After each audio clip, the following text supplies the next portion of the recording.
Hello everyone, and welcome back to Eat Sleep Crime. I know a lot of you use these videos to sleep, so before you drift off, I thought it would be a fun idea if everyone can leave a comment to let me know where you are listening from in the world. And like and subscribe if you are enjoying the case. Now, let's get comfy and get this show on the road. Inheritance and unease. The letter arrived on a Tuesday, crisp and official amidst the usual junk mail. Sarah barely registered it at first, buried as she was in textbooks and the gnawing anxiety that had become her constant companion since everything. The return address was unfamiliar, a spidery scrawl on an envelope that felt oddly weighty in her hand. Inside, the legal jargon blurred, the only clear sentence announcing her inheritance: the Wexler House, located somewhere deep in rural Maine. A Wexler House. The name felt vaguely familiar, a whisper from a forgotten corner of her mind, a half-remembered story from a childhood spent flitting between relatives and foster homes. She'd never known any Wexlers, not that she could recall. Still, the house, the land, everything was hers now. The lawyer's letter mentioned a distant relative, a connection so tenuous it seemed almost accidental. Yet, here it was, this unexpected legacy, falling into her lap like a dark omen. Sarah needed a fresh start. That much was certain. The city, with its echoing memories and relentless pressure, had become suffocating. She needed space, silence, a chance to breathe without the constant reminder of her losses. Maine, with its wild coast and isolated communities, held a strange allure, a promise of escape. The Wexler House, despite its ominous reputation, seemed like an improbable answer to her silent prayer. The drive was long and arduous, the final stretch a winding, treacherous road that clawed its way through a dense, almost suffocating forest. The sun, already beginning its descent, cast long, skeletal shadows across the overgrown property. The Wexler House materialized from the gloom, a decaying structure that seemed to hunch beneath the weight of its own history. It was larger than she expected, a sprawling farmhouse of weathered gray clapboard, its windows like vacant eyes staring out at the encroaching woods. The paint was peeling, revealing glimpses of the wood beneath, warped and decaying in places. A porch, once grand, sagged under the burden of years, its wooden supports riddled with rot. The air hung heavy with the scent of damp earth and decaying leaves, a smell that spoke of neglect and perhaps something far more sinister. An unsettling silence settled over the property. No birdsong, no rustling leaves, just the mournful whisper of the wind weaving through the overgrown garden, whispering secrets Sarah wasn't sure she wanted to hear. A rusted swing set lay half buried in the high grass, a poignant reminder of a childhood that never was. The house seemed to breathe, to pulse with a dark energy that seeped into her bones. It was a place of shadows and secrets, a place that had swallowed families whole and refused to give them back. As she approached the front door, a gnarled oak tree loomed, its branches twisted into grotesque shapes. Beneath it lay a scattering of stones, small and unassuming, yet undeniably unsettling. The door itself creaked open under her touch, revealing a dim interior, shrouded in a heavy gloom. Dust motes danced in the faint light filtering through the grimy windows, illuminated by the last rays of the dying sun. The air inside was colder than the outside, carrying the same musty odor of decay, punctuated by an underlying, acrid smell that Sarah couldn't quite place. It smelled like old fear. The first floor was a maze of shadowy hallways and rooms choked with forgotten furniture, draped in sheets of dust and cobwebs. A grand staircase, its banister worn and splintered, led to the upper floors, each step groaning under her weight as if protesting her intrusion. The kitchen, once perhaps a place of warmth and laughter, was now a chilling testament to abandonment. Empty cabinets stood stark against the peeling wallpaper, a lone, rusted cast iron pot gathering dust on the stove. The silence here was deafening, broken only by the occasional creak of the aging floorboards, each sound a stark reminder of her solitude. She spent the first night on a threadbare couch in the living room, unable to shake the feeling of being watched. The shadows seemed to writhe and shift, morphing into fleeting glimpses of movement in the periphery. The old grandfather clock in the hallway chimed the hours with a hollow, mournful toll, each clang echoing in the vast emptiness of the house. Sleep evaded her, replaced by a constant state of unease, a growing sense of dread that tightened its grip with every passing moment. The following days were filled with the grim task of cleaning and unpacking.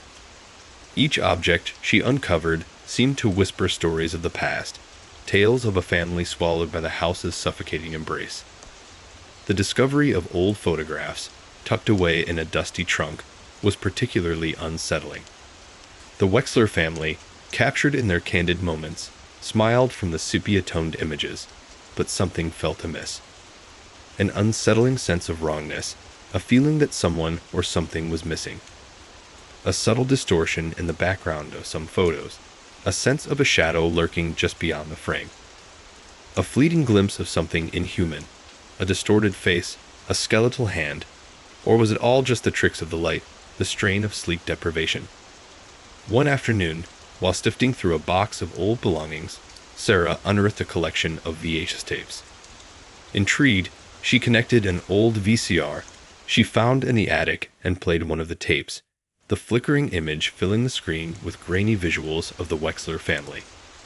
The videos revealed a life that seemed both ordinary and profoundly unsettling. Children played in the garden, adults gathered around a dinner table, a family celebrating birthdays and Christmases. Yet, in the background, a persistent, shadowy figure flickered at the periphery. Sometimes it seemed like a trick of the light, but in others it was unmistakably there, a ghostly presence lurking just beyond the frame, always partially concealed, always watching. And strangely, it seemed to intensify its presence around moments of family crisis, of sorrow, of loss. As days turned into weeks, the strange occurrences intensified. Objects moved on their own, inexplicably shifting from one location to another. Sarah would find books rearranged, chairs overturned, drawers emptied. Whispers echoed from empty rooms, chilling murmurs that seemed to carry her name. The feeling of being watched became a constant, a suffocating presence that clung to her like a second skin. Sleep offered no respite, for her dreams were filled with the same shadowy figure she had glimpsed in the old videos. The figure, often glimpsed from the corner of her eye, had begun manifesting in the periphery of her waking life. The locals were unnervingly quiet about the Wexler house. Those few who would speak offered only hushed warnings, their eyes darting nervously whenever the house was mentioned. They spoke of the Wexler family's disappearance, a chilling tale shrouded in rumors and speculation. Some whispered of a curse, others of a malevolent entity that haunted the house. The stories painted a picture of a family consumed, devoured by something unseen, something lurking within the very walls of the Wexler house. Their reluctance to discuss the past fed the mystery, their hushed tones and wary glances suggesting something truly horrific occurred within those decaying walls. The attic, another unsettling discovery, was a large forgotten space not mentioned in any of the property records. It loomed over the house like a silent specter, its darkness a tangible entity. Inside, Sarah discovered more of the Wexler's belongings. Dusty boxes filled with old photographs, diaries bound in cracked leather, and most disturbingly, the collection of home videos that would eventually reveal the horrific truth of the Wexler family's past, and the chilling secret the house held. The attic became a gateway to the past, a portal to a reality more horrifying than anything Sarah could have ever imagined. It was here that the pieces of this unsettling puzzle would begin to fit together. The house, it seemed, wasn't just old, it was ancient, and something ancient was waiting for her. The attic's oppressive weight settled upon Sarah as she ascended the creaking stairs, each step a hesitant advance into the unknown. Dust motes, disturbed by her intrusion, danced in the weak shafts of light filtering through the grime-coated windows.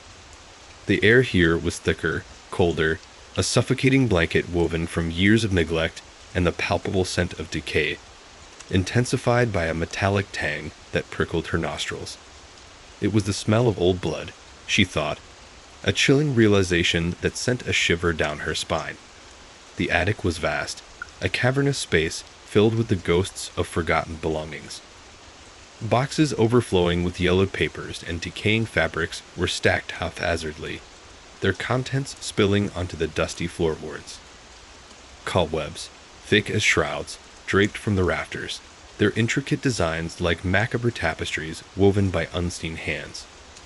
The shadows here were deeper, more menacing, swallowing the light and creating an atmosphere of profound unease. She began to sort through the boxes, her fingers tracing the brittle edges of photographs, letters, and diaries. Each object held the silent whisper of the past, a fragment of the Wexler family's story, yet none revealed the true source of the growing dread that clung to the very fabric of the house. The photographs, mostly faded sepia images, showed a family both ordinary and unsettlingly strange. Their smiles felt strained, forced, almost as if they were aware of a hidden menace lurking in their midst. In one particular photo, a birthday celebration, Sarah noticed something odd in the corner. A distorted face, fleeting but chilling, barely visible beneath a shadowed corner of the old Victorian-styled house. She blinked. Was it there? Or just a figment of her imagination spurred on by weeks of sleep deprivation and mounting dread? The diaries, bound in cracked leather, revealed snippets of a life marked by increasing tension, punctuated by short entries of worry and unease that mirrored her own feelings. The handwriting, elegant and flowing at first, gradually became frantic and erratic, the words blurring into an indecipherable scrawl, hinting at a mental unraveling, an ever-increasing fear that threatened to consume everything. There were mentions of strange occurrences, unexplained noises, and the unsettling feeling of being watched, constantly followed by a nameless dread. One particular entry, written in a shaky hand, caught her attention. It spoke of a growing darkness, a presence that seemed to seep from the walls, consuming the family from within. The writer described a constant chill, despite the summer heat, a creeping sense of dread that left them frozen in a state of perpetual fear. The final entry was abrupt, unfinished, its last words chillingly simple. It's inside, the walls, they're breathing. As Sarah delved deeper into the attic's contents, the strange occurrences intensified. Objects shifted on their own, books falling from shelves, drawers opening and slamming shut. The whispers, once faint murmurs, became more distinct, clearer. She heard her name called, a chilling whisper that sent icy tendrils crawling up her spine. It seemed the house itself was conspiring to drive her mad. The feeling of being watched became almost unbearable. A constant pressure, a suffocating presence that permeated every room. Sarah's peripheral vision played tricks on her. Shadows seemed to writhe and shift, morphing into fleeting glimpses of movement. The figures were indistinct, amorphous shapes, but their presence was undeniably there. She began to feel a profound sense of isolation, as though the house were intentionally separating her from the world outside, trapping her in a nightmare from which there was no escape. Even the daylight offered little respite.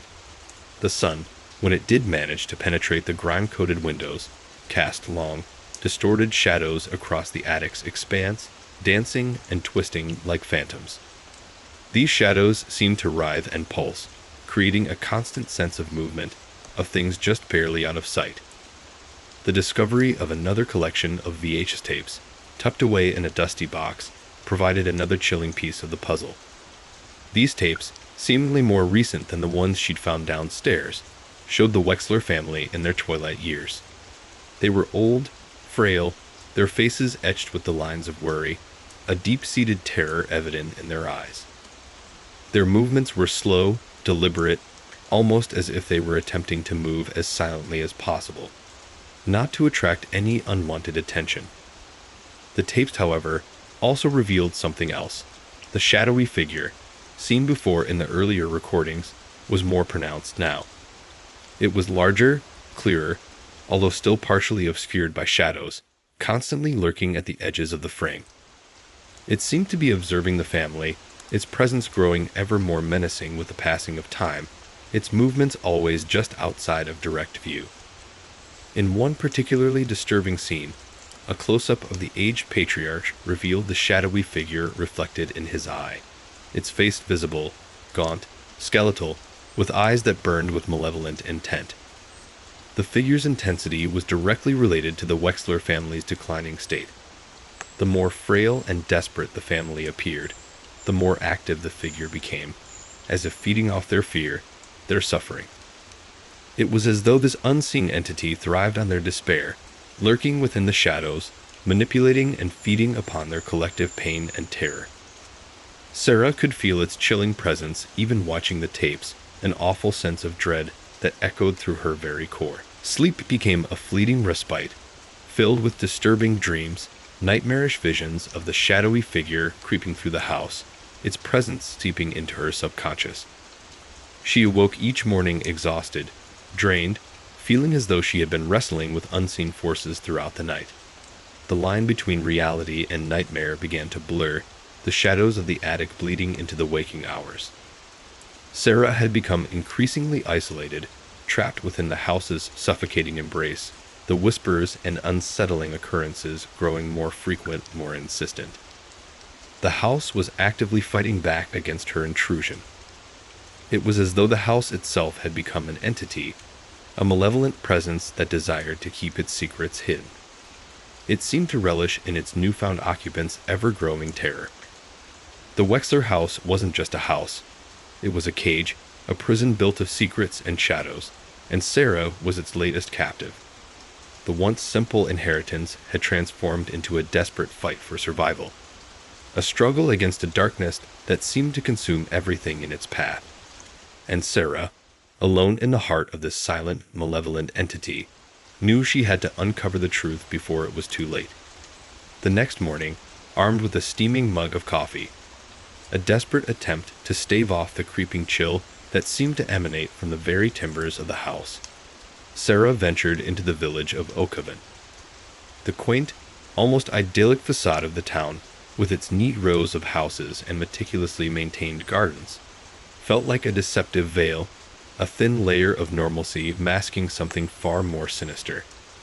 The air itself seemed heavier here, laden with a palpable sense of unease that mirrored the unsettling atmosphere of the Wexler house. Her initial attempts to gather information proved fruitless. The locals, a mixture of weathered farmers and elderly women with eyes that held a lifetime of secrets, were tight-lipped, their responses evasive, their gazes darting away as if she were asking about something forbidden. Their silence was deafening, more unsettling than any outright denial. It was a silence heavy with unspoken knowledge, a conspiracy of reticence that only served to amplify Sarah's growing unease. The Wexlers. Old Mrs. Gable, her face a roadmap of wrinkles etched by time and worry, murmured, her voice barely a whisper. She clutched a worn knitting needle, her gaze fixed on her work, avoiding Sarah's eyes completely. Best left undisturbed, dearie. Some things are better forgotten. The cryptic warning hung in the air, heavy with unspoken implications. Sarah tried a different tack, approaching a younger man working at the local general store. He was initially more forthcoming, but as she delved into the Wexler's disappearance, a subtle shift occurred. His easy smile faltered, his eyes narrowed, and a nervous energy filled the air around him. He abruptly changed the subject, his tone brisk and dismissive, suggesting that curiosity about the past was as unwelcome as the persistent chill that had plagued the town itself. The pattern repeated itself throughout the day. Each conversation started with a tentative openness, but the moment Sarah mentioned the Wexlers, a palpable shift occurred. A silence descended, broken only by the nervous rustling of clothes, a quick glance over a shoulder, or a hurried departure. The air crackled with unspoken warnings, a palpable sense of dread that was far more intimidating than any outright threat. It was as though the very memory of the Wexler family was a forbidden fruit, a topic best left untouched, a wound still raw and bleeding despite the passage of time. One encounter, however, was particularly unsettling. A wizened old man, sitting on a park bench, his eyes clouded with the haze of age and unspoken trauma, looked up as Sarah approached. He spoke in a low, gravelly voice, his words barely audible above the gentle rustle of leaves. He muttered a chilling anecdote about the family, a tale of whispered curses, of a darkness that clung to the house like a shroud. His words were fragmented, a patchwork of half-sentences and hushed pronouncements, his delivery punctuated by nervous coughs and trembling hands. He spoke of strange lights seen flickering in the attic long after the family's disappearance, of a chilling wind that howled through the house even on the calmest days, of a presence that seemed to linger, a malevolent entity that refused to leave its earthly confines. He mentioned a legend, a local tale passed down through generations, speaking of an ancient evil that had once dwelled in the very heart of Oakhaven, and had been bound to the area centuries ago by some sort of dark ritual. He claimed that the Wexlers had unknowingly awakened it, unleashing a terror that had consumed them utterly. His words painted a picture far more terrifying than any she had imagined. The house wasn't just haunted. It was a nexus of something far older, something far more sinister. The unsettling shadows and whispers weren't merely figments of her imagination, spurred on by sleep deprivation. They were manifestations of a malevolent entity rooted in the very foundations of the land. The locals' reluctance to discuss the Wexlers' fate was no longer simply a matter of misplaced politeness or a desire to protect privacy. It was a primal instinct, a deep-seated fear rooted in a dark and terrifying past. Their hushed tones and wary glances suggested that something truly horrific had occurred within those walls, something that had irrevocably stained the very fabric of Oakhaven. Their warnings, delivered in fragmented whispers and veiled euphemisms, confirmed a suspicion she'd been harboring since her arrival, that the inheritance was more than just an acquisition of property. It was an invitation into a world of ancient evil, a dark legacy from which escape might prove impossible.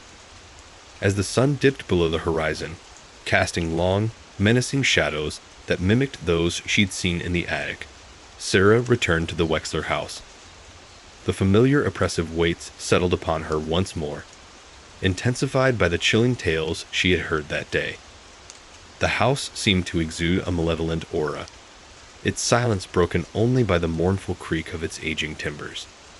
She felt watched, followed, constantly scrutinized by unseen eyes.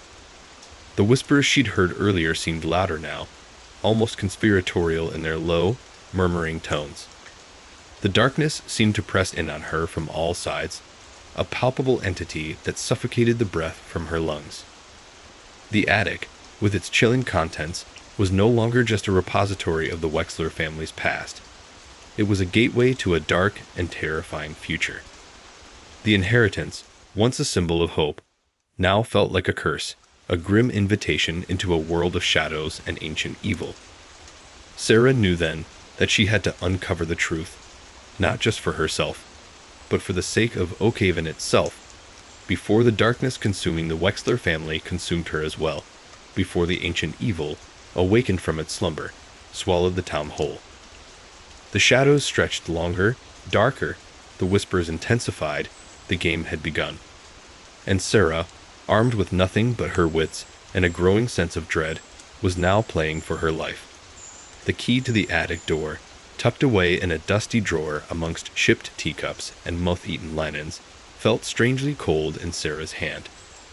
It was a small, tarnished brass key, its intricate carvings worn smooth by time. There was no mention of an attic in the sparse inventory of the house, a detail that only added to the growing sense of unease. The house itself, despite its aged appearance, held a strange air of deliberate concealment, as if some secrets were deliberately hidden, buried beneath layers of dust and disrepair. Hesitantly, she inserted the key into the lock. A rusty groan protested as the door swung inward, revealing a steep, narrow staircase leading upward into darkness. The air immediately changed, growing colder and heavier, thick with the scent of dust, decay, and something else. something indefinably ancient and unsettling. A faint whisper, like the sigh of forgotten things, brushed against her ear. Clutching a flickering oil lamp, the electricity in the house was erratic at best. Sarah climbed the stairs, each step echoing eerily in the oppressive silence. The wood groaned under her weight, the sounds amplifying the growing sense of dread within her. The darkness felt tangible, pressing in on her from all sides, a suffocating blanket that stole her breath. The attic space opened into a vast, shadowy expanse. Dust motes danced in the weak lamplight, illuminating a chaotic jumble of forgotten belongings. Trunks overflowed with yellowed fabrics and brittle papers. Broken furniture lay scattered amidst cobweb-draped shadows, each object silently whispering tales of a past long buried. The air was thick with the silence of undisturbed years, a heavy blanket of stillness that weighed upon her chest. It was as though the attic itself was holding its breath, waiting. The first item that caught Sarah's attention was a collection of old photographs, tucked away in a cracked leather-bound album. The images were faded and brittle, their edges frayed with age, yet they held a strange allure.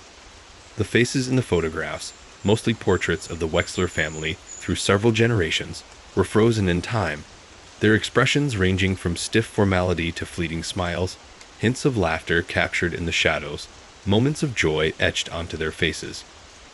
But as Sarah examined them more closely, she noticed a subtle shift in their expressions, a growing darkness that crept into the edges of the images, like a stain spreading across an old painting. In the later pictures, a palpable unease emanated from the subjects. Their eyes seemed to hold a haunting depth, reflecting a fear that extended beyond the confines of the photograph itself. One picture in particular stood out.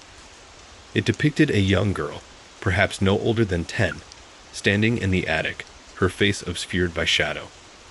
Her position mirrored Sarah's own, standing before the same jumble of forgotten belongings. A chilling sense of déjà vu washed over Sarah, a sense that she had already witnessed this scene, that the girl in the photo was somehow a reflection of her own self, a ghostly precursor to her present circumstances. The girl's eyes, barely visible in the shadow, seemed to meet hers. A shiver ran down Sarah's spine. Moving beyond the photographs, Sarah uncovered a collection of old home videos, their cases dusty and cracked. The tapes were labeled meticulously, each one documenting a different stage of the Wexler family's history. Carefully, Sarah selected one and inserted it into an old, battered VCR she found tucked away in a corner. The screen flickered to life, the image initially distorted and fuzzy, then slowly resolving itself into a grainy, black and white picture. The film displayed a series of seemingly mundane scenes: family gatherings, birthday parties, Christmas celebrations. The Wexlers seemed like an ordinary family, full of laughter and love. But as the film progressed, subtle shifts began to occur. Strange shadows appeared in the background, flickering momentarily before disappearing. Unexplained sounds could be heard on the soundtrack: whispers, murmurs, and the unsettling scrape of metal on metal. The laughter seemed forced, the smiles strained, tinged with an underlying tension that grew increasingly palpable.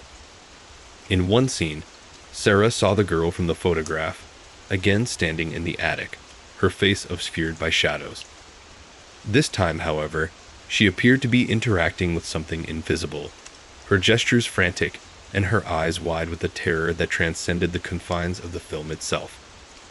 The image faltered, the screen filled with static, and then the tape abruptly ended. Sarah felt a chilling wave of dread wash over her. The videos were not mere records of the past. They were a cryptic message, a series of visual clues pointing towards a dark and terrifying secret.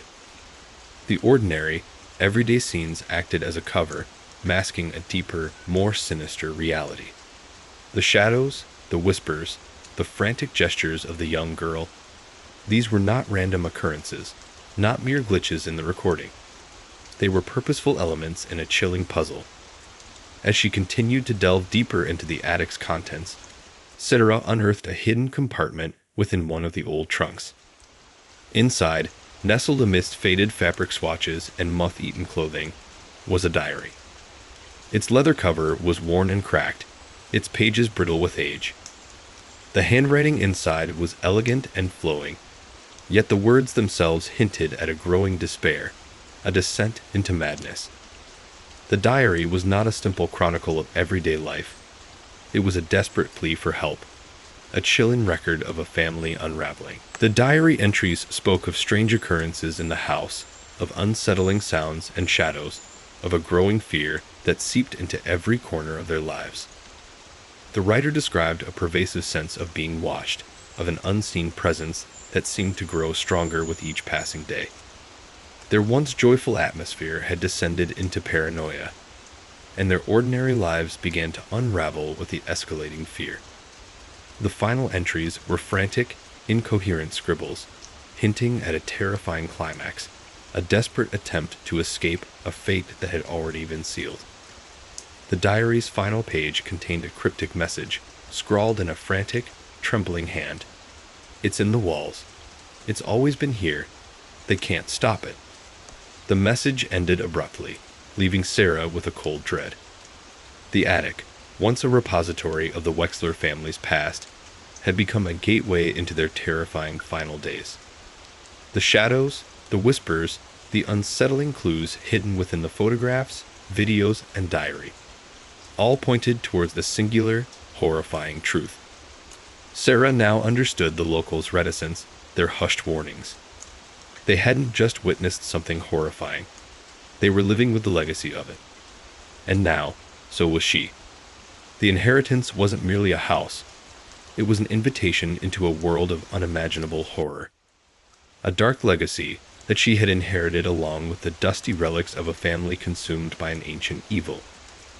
The game had truly begun, and the stakes were far higher than she could have ever imagined. The darkness of the attic was a mere prelude to the darkness that awaited her. The chill in the air was no longer just a draft. It was a warning. The VCR whirred, spitting out the first tape with a mechanical groan.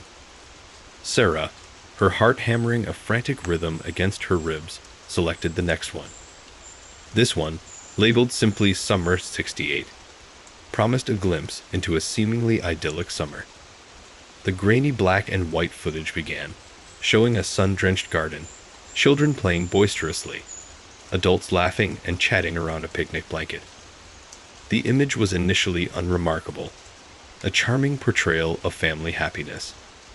But then Sarah noticed it. A flicker of movement in the far corner of the frame. A fleeting shadow that darted behind a rose bush, too quick to discern clearly. She rewound the tape, slowing the playback speed. The shadow reappeared, longer this time, a vague, inky darkness that seemed to possess a fleeting sentience. It was indistinct, amorphous, yet undeniably there. A chill prickled at the back of her neck. It wasn't just a trick of the light. It was something else. She scanned through the rest of the tape, finding several more instances of the fleeting shadow. Sometimes it lurked near the edges of the frame. Other times it appeared closer to the main action, always remaining just out of focus, always partially obscured by objects or people. It was as if it were deliberately avoiding the camera's direct gaze, yet its presence was undeniable, a constant, underlying presence in what otherwise seemed like ordinary family moments. The laughter of the children sounded less joyful now, more strained, their smiles appearing almost forced as Sarah watched, a sense of unease growing within her. The next tape, labeled Christmas 72, revealed more of the same. The shadow, always lurking in the periphery, seemed to be growing more bold. In one scene, during a seemingly innocent moment of family caroling, the shadow appeared to be momentarily superimposed onto the body of the young girl from the photograph. For a brief instant, the girl's appearance changed, growing gaunt and almost skeletal. The shadow seemed to have enveloped her for that fraction of a second, causing a ripple effect on the whole image. The effect was so fleeting, it could have been dismissed as a glitch in the film. However, Sarah's growing unease told her otherwise. Sarah rewound and replayed the sequence multiple times. Each time, the ghostly overlay occurred, fleeting but undeniable. The change in the girl's form was horrific, her eyes hollow, her expression a mask of pure terror. A feeling of dread, heavier than the dust-laden air of the attic, settled upon her. The idyllic family gatherings began to feel like eerie performances, a facade obscuring a deeper, more sinister reality. Tape after tape, the shadow continued to appear, becoming more frequent, more distinct. It was never fully visible, always partially obscured, always evasive, yet its presence grew more pronounced, more menacing with each passing scene. It wasn't just a shadowy figure. It felt like a malevolent entity, a parasite leeching onto the family's happiness, slowly corrupting their lives from within. In one particularly unsettling scene, from a birthday party in '75, the shadow appeared directly behind the young girl, reaching for her, its amorphous form suggesting grasping claws. The girl didn't seem to notice, but Sarah could feel the palpable chill that emanated from the screen. The girl's laughter was brittle, almost hysterical, the air around her thick with tension.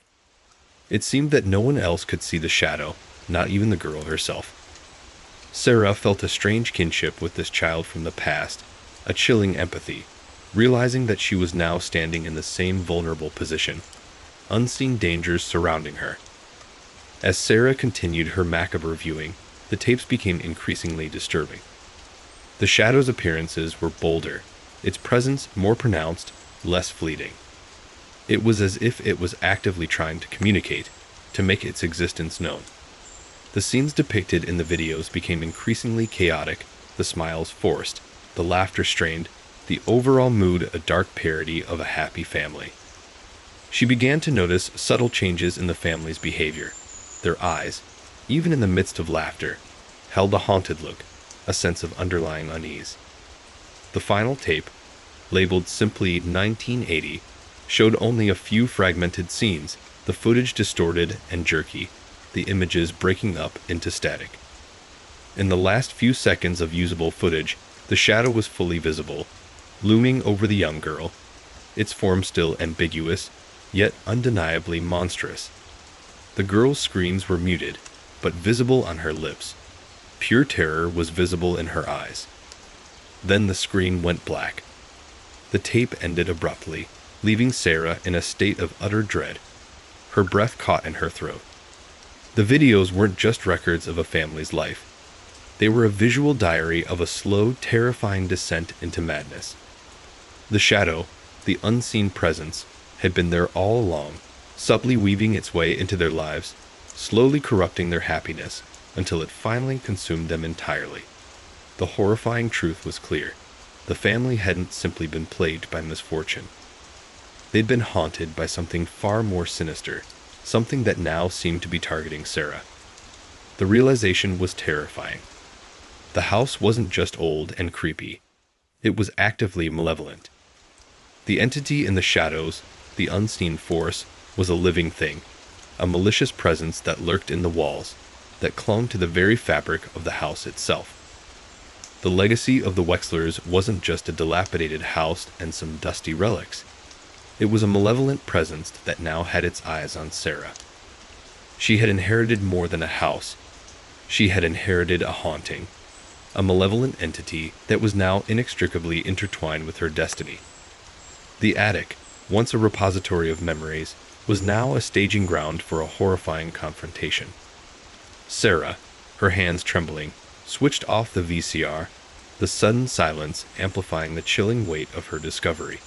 The flickering lamplight cast long, dancing shadows across the attic, making the already oppressive space feel even more claustrophobic.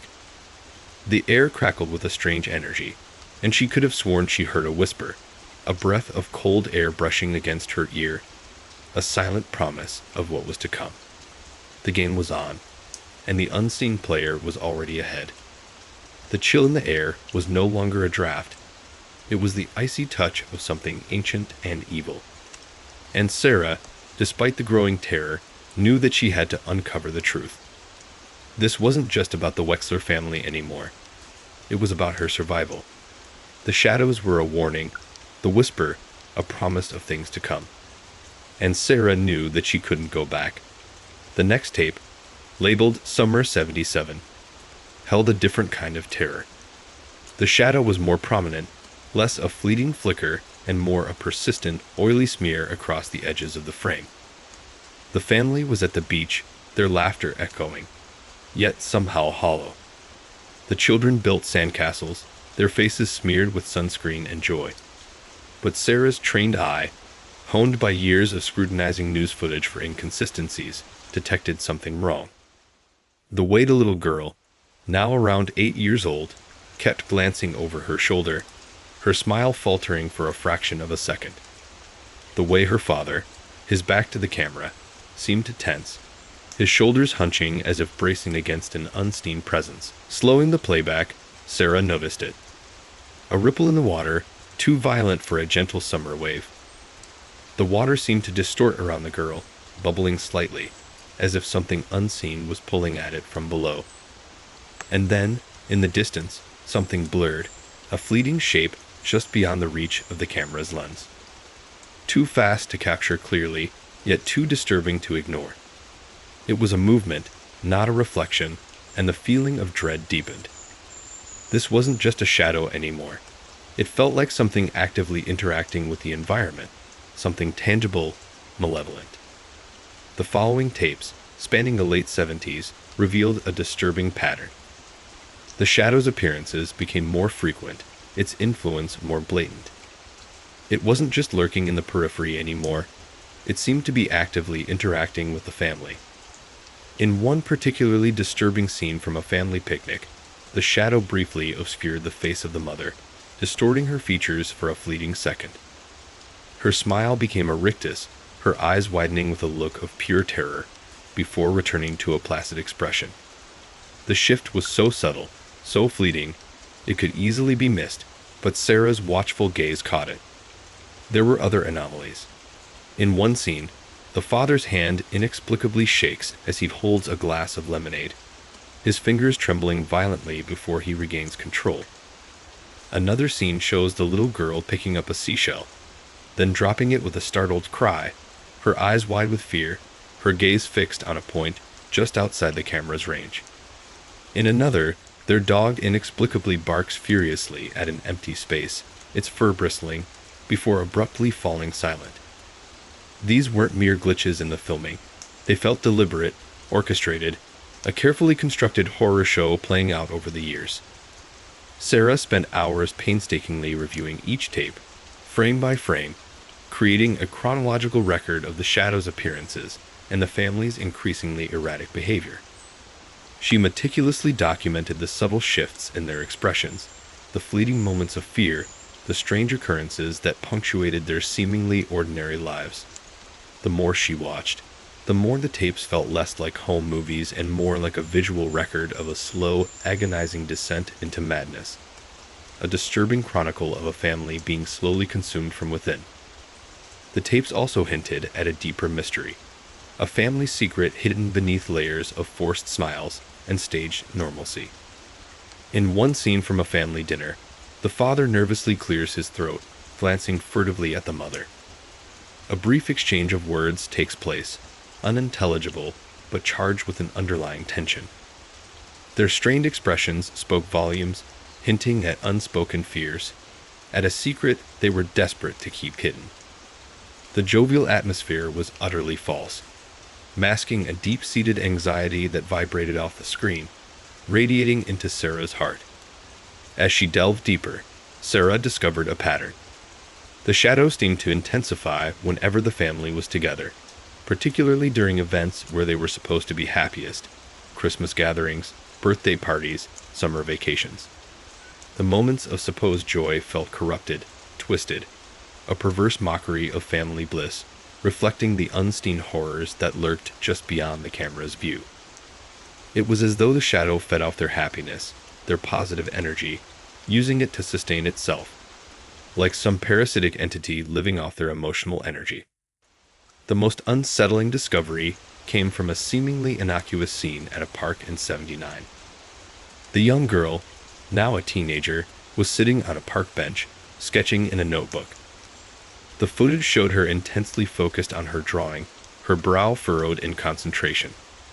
As Sarah zoomed in, however, she noticed a mark on the girl's neck, a faint red crescent shape barely visible beneath her hair. It wasn't a scratch, it was something more. Sarah slowed the frame down, examining it meticulously. It resembled a bite mark, but not a bite mark from a dog or animal. It was neat, precise, as if made by a very sharp object, yet leaving almost no bruising or other visible trauma. The mark appeared for just a moment, a fleeting visual anomaly that could easily be missed, but once seen, it was impossible to ignore. It was a sign, a clue to the shadow's true nature. The final tape, 1980, as already witnessed, was the most chilling of all. The fragmented images, the distorted footage, the static.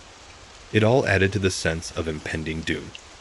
The final moments, a haunting tableau of the young girl trapped in the shadow's grasp, sent a shiver of dread down Sarah's spine.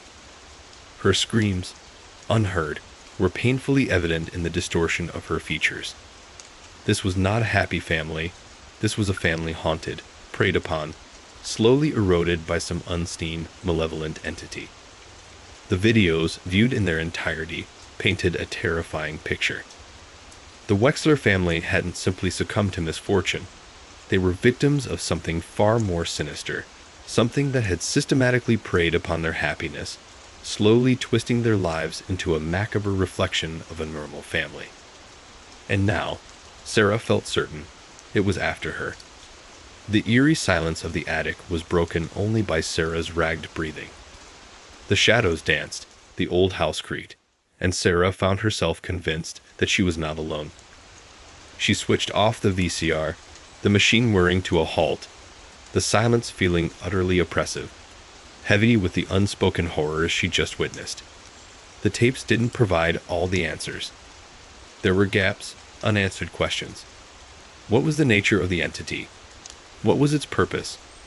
How had it targeted the Wexlers? And most importantly, why was it after her now? But the videos gave her a starting point, a chilling insight into the dark legacy she had inherited, a legacy that extended far beyond a dusty old house and a family's faded photographs. It was a legacy of fear, a legacy of terror, a legacy of shadows.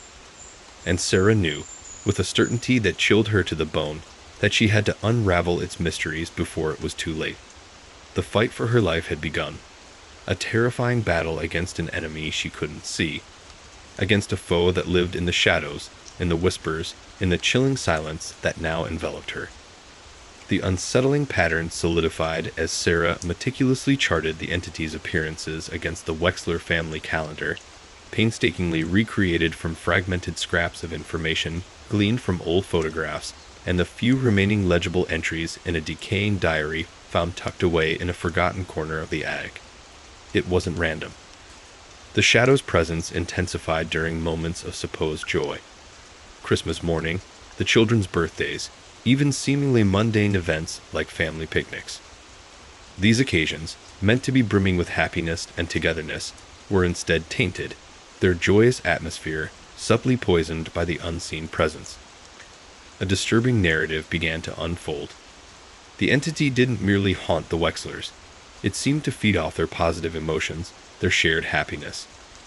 The more joy they experienced, the stronger the shadow grew, its influence expanding, its malevolence becoming increasingly overt. The tapes, originally intended to capture cherished memories, had become a horrifying chronicle of emotional parasitism, a chilling testament to the entity's insidious manipulation. One particular sequence from a family Christmas gathering in 1978 struck Sarah with its chilling significance. The children, bundled in festive sweaters, opened gifts amidst a flurry of excited squeals and delighted laughter. Yet, beneath the surface, a current of unease ran through the scene. The father's smile appeared strained, his laughter brittle. The mother's eyes darted nervously around the room, her gaze lingering on the shadowed corners of the attic. The children's laughter seemed to fade slightly, replaced by a strange, almost apprehensive quiet, as if they too sensed an unseen presence. As the camera panned, a fleeting glimpse of the shadow could be seen clinging to the far end of the Christmas tree, its inky blackness momentarily obscuring the twinkling lights. Examining the details closely, Sarah observed subtle behavioral changes that hinted at a deeper unease within the family. The father, a jovial man in earlier tapes, became increasingly withdrawn, his once hearty laughter replaced by nervous coughs and mumbled excuses.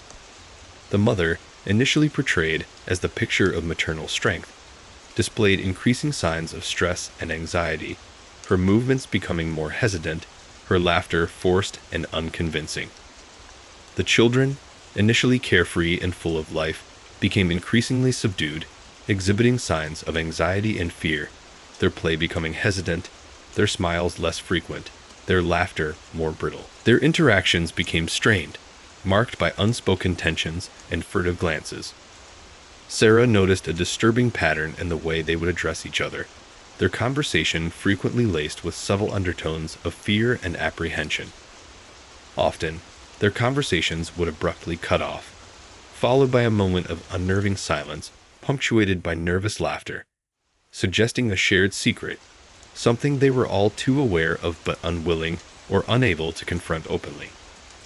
The entity's influence wasn't limited to emotional manipulation. Sarah noted a series of bizarre incidents that seemed directly related to its presence. Objects would inexplicably move, doors would creak open and shut on their own, lights would flicker, and shadows would shift and dance in defiance of the natural light. The family dog, a playful golden retriever in the early tapes, grew increasingly agitated, its behavior shifting from friendly playfulness to anxious vigilance. It would frequently bark at seemingly empty corners of the room, its fur bristling with an unseen threat, its whimpers betraying a fear that went far beyond ordinary canine unease. One particularly disturbing sequence involved the family's attempts to counter the increasingly palpable dread. In a tape from the summer of 1979, the family embarked on a seemingly ordinary camping trip. Yet, the atmosphere was strained, their attempts at laughter strained and artificial. Midway through the trip, the father is seen lighting a large bonfire, his movements stiff and deliberate. As the flames crackled and danced, he began to chant in a low, guttural voice, the words unintelligible but laced with a desperate plea. The mother and children huddled together, their faces pallid with fear, their eyes fixed on the flames as if expecting some response, some sign of relief from the encroaching dread. The entire scene pulsed with an underlying current of fear and desperation, a futile attempt to ward off the encroaching darkness. The entity, it seemed, wasn't simply a passive observer. It was actively interfering, subtly manipulating the family's lives, feeding off their emotions, slowly twisting their reality until their lives were consumed by fear and paranoia. The Wexlers were not a family falling apart from internal conflicts or external pressures. They were a family trapped in a living nightmare, their joyful moments corrupted, their daily existence poisoned by an unseen horror. The similarities between the Wexlers' ordeal and Sarah's current predicament were striking. The sudden appearances of shadows, the escalating sense of unease, the inexplicable occurrences, all echoed the horrors documented on those decaying tapes. It was as if Sarah was reliving the family's descent into madness, stepping into a nightmarish legacy, inheriting a torment that had spanned decades. The realization hit Sarah with the force of a physical blow. She wasn't just investigating a family's mysterious past. She was unraveling her own impending doom. The final tape, 1980, offered the most chilling confirmation. Sarah paused the playback on the final frame, the young girl, trapped within the shadow's embrace, her eyes wide with terror, her silent scream frozen in time. It wasn't just a family haunted, it was a family sacrificed. And the entity, seemingly sated, had moved on to a new victim. Sarah. The tapes were not just a record of the past. They were a blueprint for the present, a terrifying instruction manual for Sarah's impending demise. The weight of this revelation settled heavily upon Sarah. The old house, once a haven of quiet solitude, now felt like a suffocating prison, the shadows stretching and twisting into malevolent forms. the silence filled with the whispers of unspoken fears. The Wexler's story wasn't just a historical mystery, it was a warning. A terrifying glimpse into her own future, a premonition of the horrors that awaited her. She wasn't just investigating the past. She was fighting for her survival in a present already consumed by the shadow's chilling embrace. The unanswered questions still loomed: the nature of the entity, its motives, its connection to the Wexlers, and the reason for its fixation on her. But now, another equally important question had surfaced. How could she possibly escape a legacy forged in fear, a destiny sealed in shadow? The fight had begun, a terrifying dance with an unseen foe, a battle for her very existence against a darkness that thrived on her fear, on her very life force. The silence of the attic felt less like quiet and more like a deafening roar, the impending storm of terror already breaking. The chilling weight of the Wexler tapes pressed down on Sarah, a suffocating blanket of dread woven from decades of fear and despair. The house, once a refuge, now felt like a mausoleum, each creak of the floorboards, each whisper of the wind, echoing the family's silent screams. But the tapes weren't the only source of information.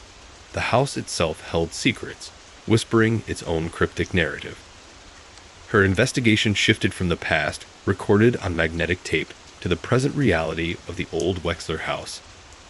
Dust motes danced in the slivers of sunlight penetrating the gloom, each one a tiny specter mirroring the shadowy presence that clung to the periphery of her vision.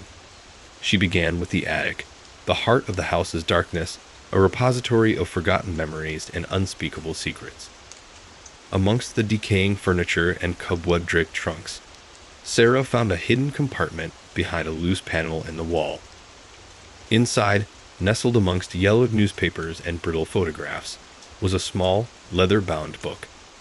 Its pages, filled with a spidery script, were a mixture of Latin phrases, unsettling diagrams, and what looked like a complex astrological chart.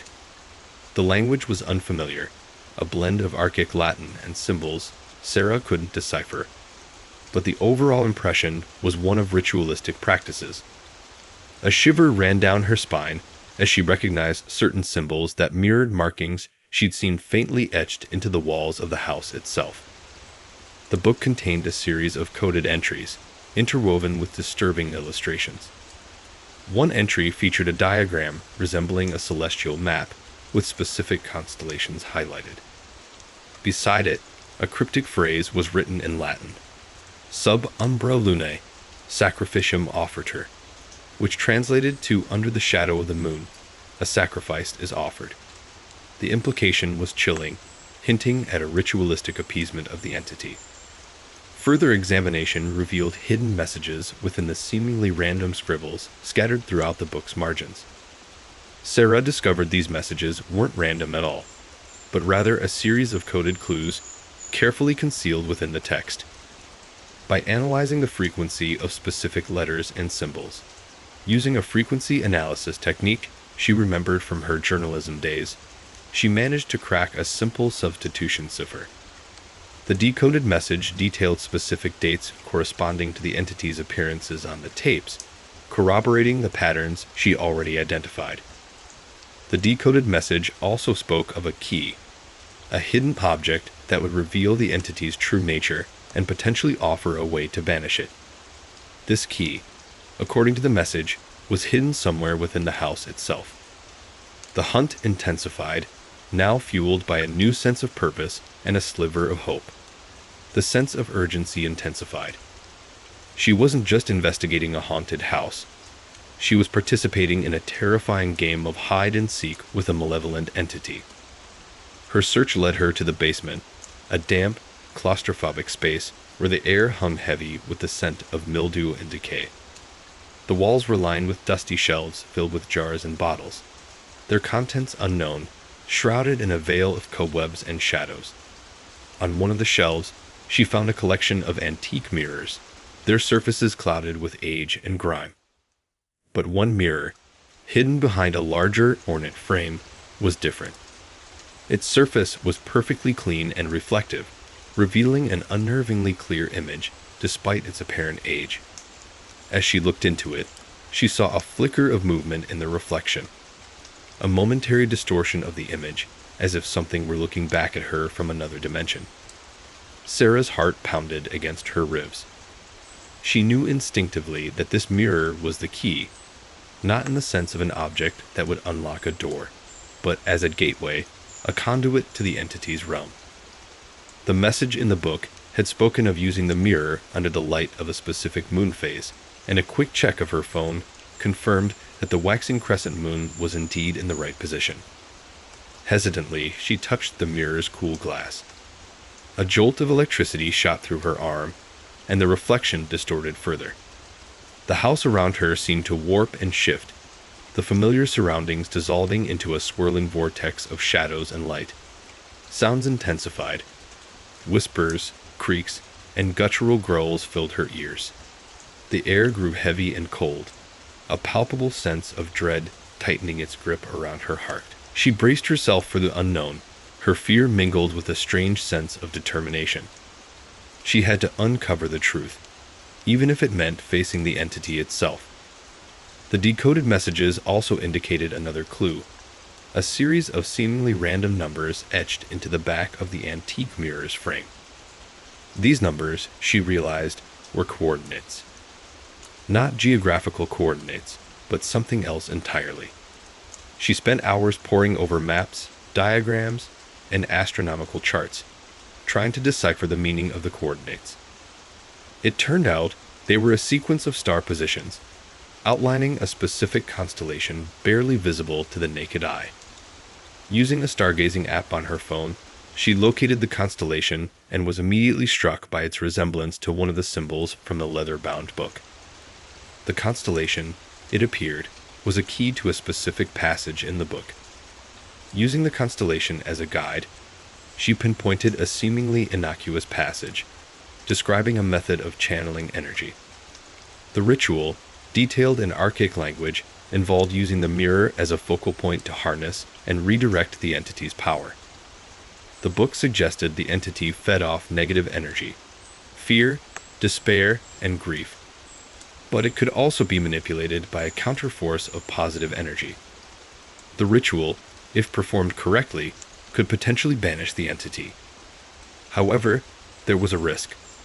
The ritual, as described in the text, was incredibly dangerous. A wrong move, a miscalculation, or even a momentary lapse in concentration could result in the unleashing of unimaginable horror. A sense of foreboding settled heavily upon her. The Wexlers, it seemed, had tried this ritual, their attempts evident in the decaying remnants of their desperate struggle. Their failures were recorded in the house itself, a grim testament to the entity's power. Sarah felt the weight of responsibility. This wasn't just about her survival anymore. It was about preventing another family from suffering the same fate. She had to succeed, not just for herself, but for all who had fallen victim to the Shadow's insidious influence. The stakes couldn't be higher. The old house was no longer just a place to investigate. It had become a battlefield, a place where the battle for her life and the lives of countless others would be fought, under the shadow of the moon, under the weight of centuries of darkness. The air grew colder, the whispers more insistent, the darkness more palpable. The final chapter, the culmination of her investigation, was about to begin. The chilling weight of the house, the palpable sense of dread, now had a historical context. Sarah, fueled by adrenaline and a growing sense of urgency, left the house, the gateway to the entity's realm still shimmering in her mind. Her next step wasn't about mirrors or constellations. It was about understanding the history of the house, the history of the Wexler family, and the long shadow they cast upon the town of Havenwood. Her first stop was the Havenwood Historical Society, a quaint little building tucked away on a quiet side street. The air inside was thick with the scent of aging paper and leather-bound books. Mrs. Gable, the society's curator, a woman whose age seemed as weathered as the town's history itself, greeted Sarah with a cautious smile. Sarah presented herself as a writer researching the town's folklore, a convenient truth that allowed her access without raising unnecessary suspicion. Mrs. Gable, initially hesitant, warmed to Sarah's polite demeanor and genuine interest. She led Sarah to a dusty corner of the archives, pulling out a thick file labeled Wexler Family, Miscellaneous Records. The file contained a collection of old newspaper clippings, local government documents, and personal letters, a fragmented narrative of the family's tumultuous history. The clippings painted a grim picture. Reports of strange occurrences surrounding the Wexler estate began appearing in the local newspaper as early as the 1800s. There were accounts of livestock behaving erratically, unexplained illnesses, and even a few disappearances of both residents and visitors. The reports were often dismissed as folklore, superstition, or mere coincidence, yet the frequency and consistency of these events were undeniable. One particular article from 1923 caught Sarah's attention. It described a series of bizarre incidents at a local fair, mirroring the patterns she'd noticed in the Wexler tapes. A sudden, inexplicable darkness fell over the fairgrounds, accompanied by chilling whispers and a palpable sense of fear. Several people fainted, and some reported seeing shadowy figures lurking in the periphery. The article ended with the unsettling detail that several fairgoers vanished without a trace. The same article linked the event to the Wexler's presence at the fair, hinting at a connection that was never fully explained. The details were vague, the descriptions shrouded in mystery, but the underlying implication was clear. The Wexlers were somehow connected to these supernatural occurrences. Deep within the file, Sarah unearthed a series of handwritten letters exchanged between the then-town mayor and a prominent local physician. These letters, written in a formal but increasingly desperate tone, detailed a series of increasingly disturbing events within the Wexler household. One letter described the unexplained deaths of several Wexler family members, with official records listing the cause of death as unknown, while another spoke of a growing sense of fear and paranoia gripping the town, attributed to the Wexler family's unsettling behavior. The letters confirmed what Sarah already suspected. The family had been trying, unsuccessfully, to counter the entity's influence, even going as far as seeking outside help. Yet, the details about what they were fighting against remained elusive. Their attempts to explain the entity were shrouded in vague and cryptic terminology, adding more questions than answers. They clearly knew something Sarah hadn't been able to grasp yet. The official records revealed a pattern. Each generation of Wexlers experienced similar issues. There were recurring reports of strange happenings, unexplained disappearances, and mental breakdowns, consistently tied to the Wexler house. It became increasingly clear that the house wasn't merely haunted. It was a nexus point, a focal point for this entity's power, its influence spanning generations. Further research revealed an old town map detailing the layout of Havenwood as it existed in the late 18th century. The map showed the location of the Wexler house, and Sarah noticed something peculiar. The house was situated at the intersection of several ley lines of energy that some believe connect sacred sites. According to local folklore, these lines are thought to amplify the power of otherworldly forces. The map also revealed a nearby, now abandoned well, marked with a symbol eerily similar to the one she found in the leather-bound book. This well, Sarah concluded, could be connected to the rituals performed by the Wexlers. Sarah left the Historical Society, feeling a deeper sense of dread than she'd ever felt in the Wexler house itself. The weight of centuries of darkness and despair bore down on her, a sense of responsibility pressing heavily on her shoulders. She wasn't just dealing with a haunted house. She was confronting a generational curse, a malevolent entity whose influence had blighted the lives of countless individuals over centuries. The knowledge she acquired reinforced the danger, the stakes elevated to a level that transcended her own personal survival. She had to unravel the mystery, not just to save herself, but to break a cycle of terror that had plagued Havenwood for generations, potentially freeing not just herself, but countless souls from the entity's grasp. The night loomed, the waxing crescent moon hanging heavy in the inky sky, a silent witness to the impending battle.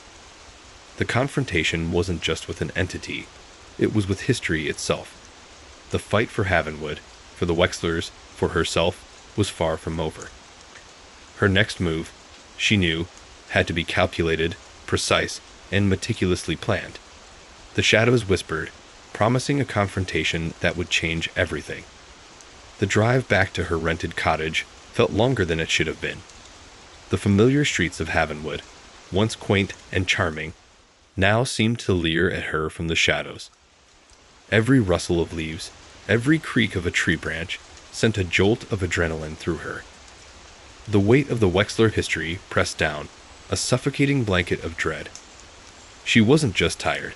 She was bone-deep exhausted, the kind of exhaustion that seeped into her soul, leaving her feeling brittle and vulnerable. The cottage, a cozy little place before, now felt claustrophobic.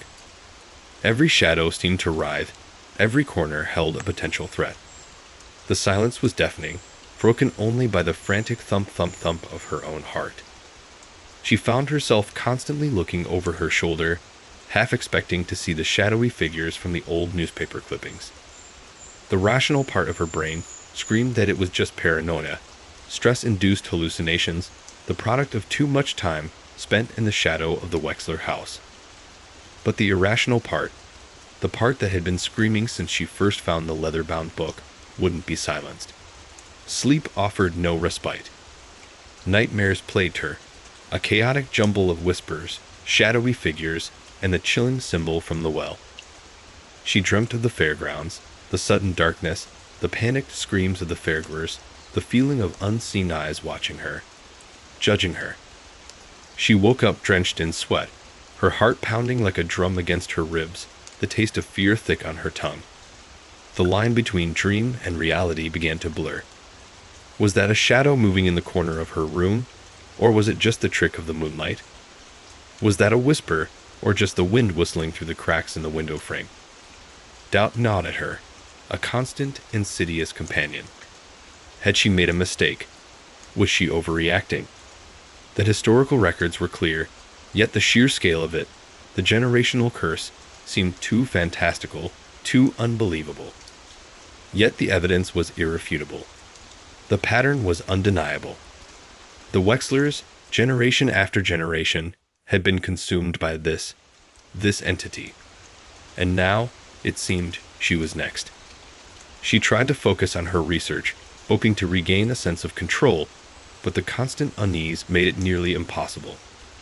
Every document she read, every article she scanned, seemed to reinforce her fears.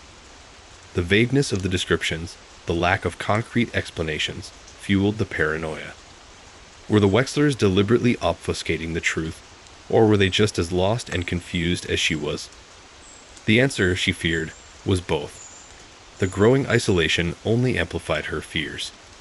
She avoided contact with the townspeople, her attempts at casual conversation feeling forced, unnatural. They all seemed different now. Their smiles felt strained. Their eyes held a flicker of something she couldn't quite decipher. A mixture of fear and something else, something akin to understanding. Was everyone in Havenwood aware of the entity's presence?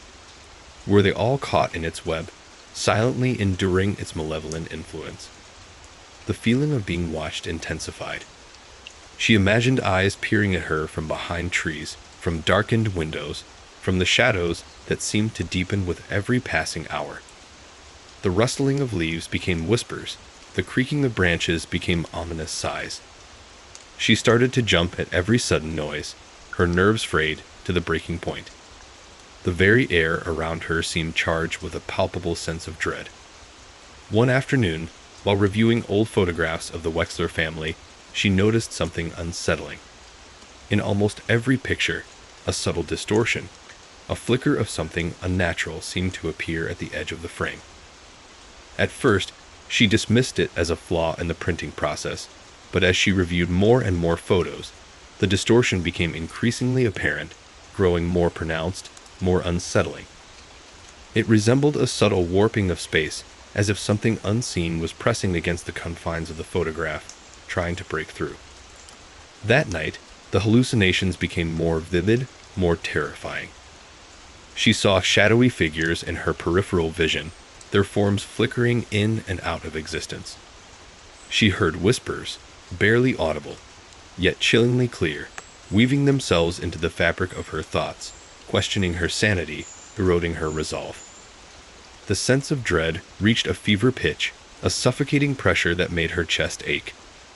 She tried to reason with herself, to cling to logic, to find a rational explanation for what she was experiencing. But the evidence continued to mount. The historical records, the photographs, the nightmares, the constant feeling of being watched. It all pointed to one terrifying conclusion. She wasn't just researching a historical mystery. She was caught in the heart of a malevolent force, a force that had been feeding on the Wexler family for centuries, and now it had its sights set on her. The isolation was no longer a choice, it was a necessity. She was cut off from the outside world, trapped in a web of paranoia, battling not only the entity, but also the creeping doubts that gnawed at her sanity. She was alone, utterly and terrifyingly alone, in a town steeped in secrets, surrounded by whispers, shadows, and the ever-present feeling of being watched. The fear was no longer a fleeting sensation. It was a constant, oppressive weight, a physical entity that threatened to consume her whole.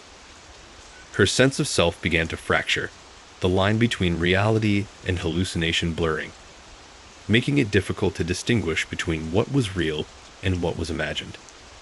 The weight of the Wexler curse had fallen upon her, and she was losing the fight. She was losing her grip on reality. The entity was winning. Or was it just her fear, feeding on her desperation, twisting her perception, blurring the lines of her sanity?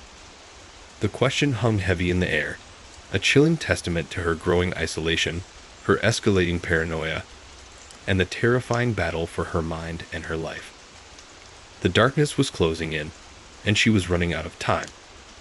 The chilling whispers, once barely perceptible, now seemed to echo through the very fabric of her being, a constant, menacing reminder of her isolation, the escalating paranoia, and the terrifying battle for her sanity and her very existence. The scratching started subtly, a faint rasping sound that initially she attributed to mice or perhaps the wind playing tricks on the old cottage's timbers. But it grew, evolving from a barely audible whisper to a persistent, insistent clawing that seemed to emanate from within the walls themselves. It was relentless, a maddening soundtrack to her already fraying nerves. She tried earplugs, even stuffing towels against the cracks in the window frames, but the scratching persisted, a malevolent presence that refused to be silenced.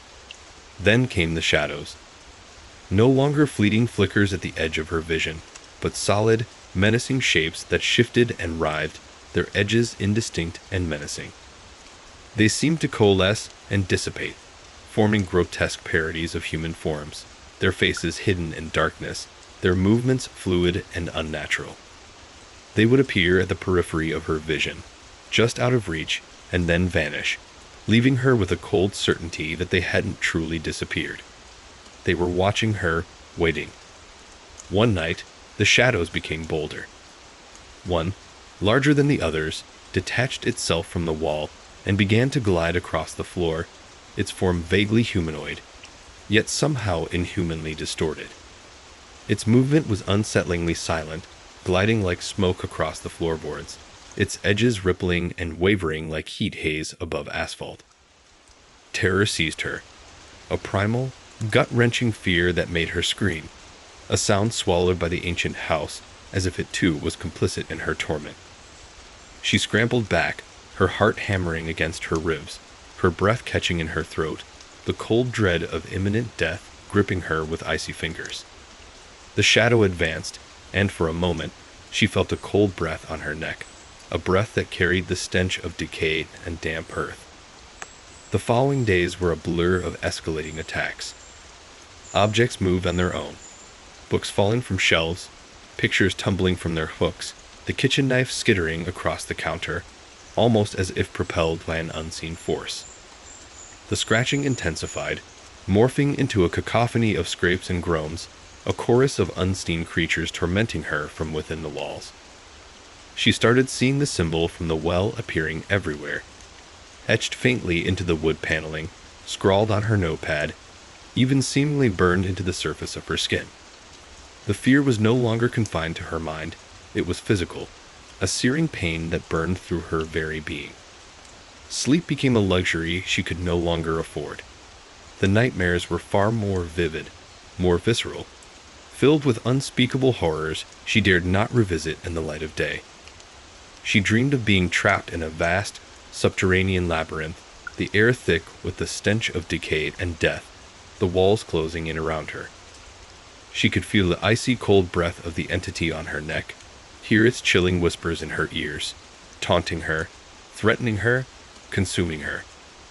In these nocturnal forays into the abyss of her mind, she saw fragments of the Wexler's past, their tortured faces, their desperate pleas, their final moments of abject terror. They were trapped too, not just in death, but within the fabric of the entity's malevolent existence. The entity started to directly attack her. A heavy object would crash through the window. A ghostly chill would grip her, freezing her to the bone, or a blinding flash of light would erupt in her room, leaving behind a lingering scent of sulfur. The attacks were carefully calculated to wear her down, to erode her sanity, to break her spirit.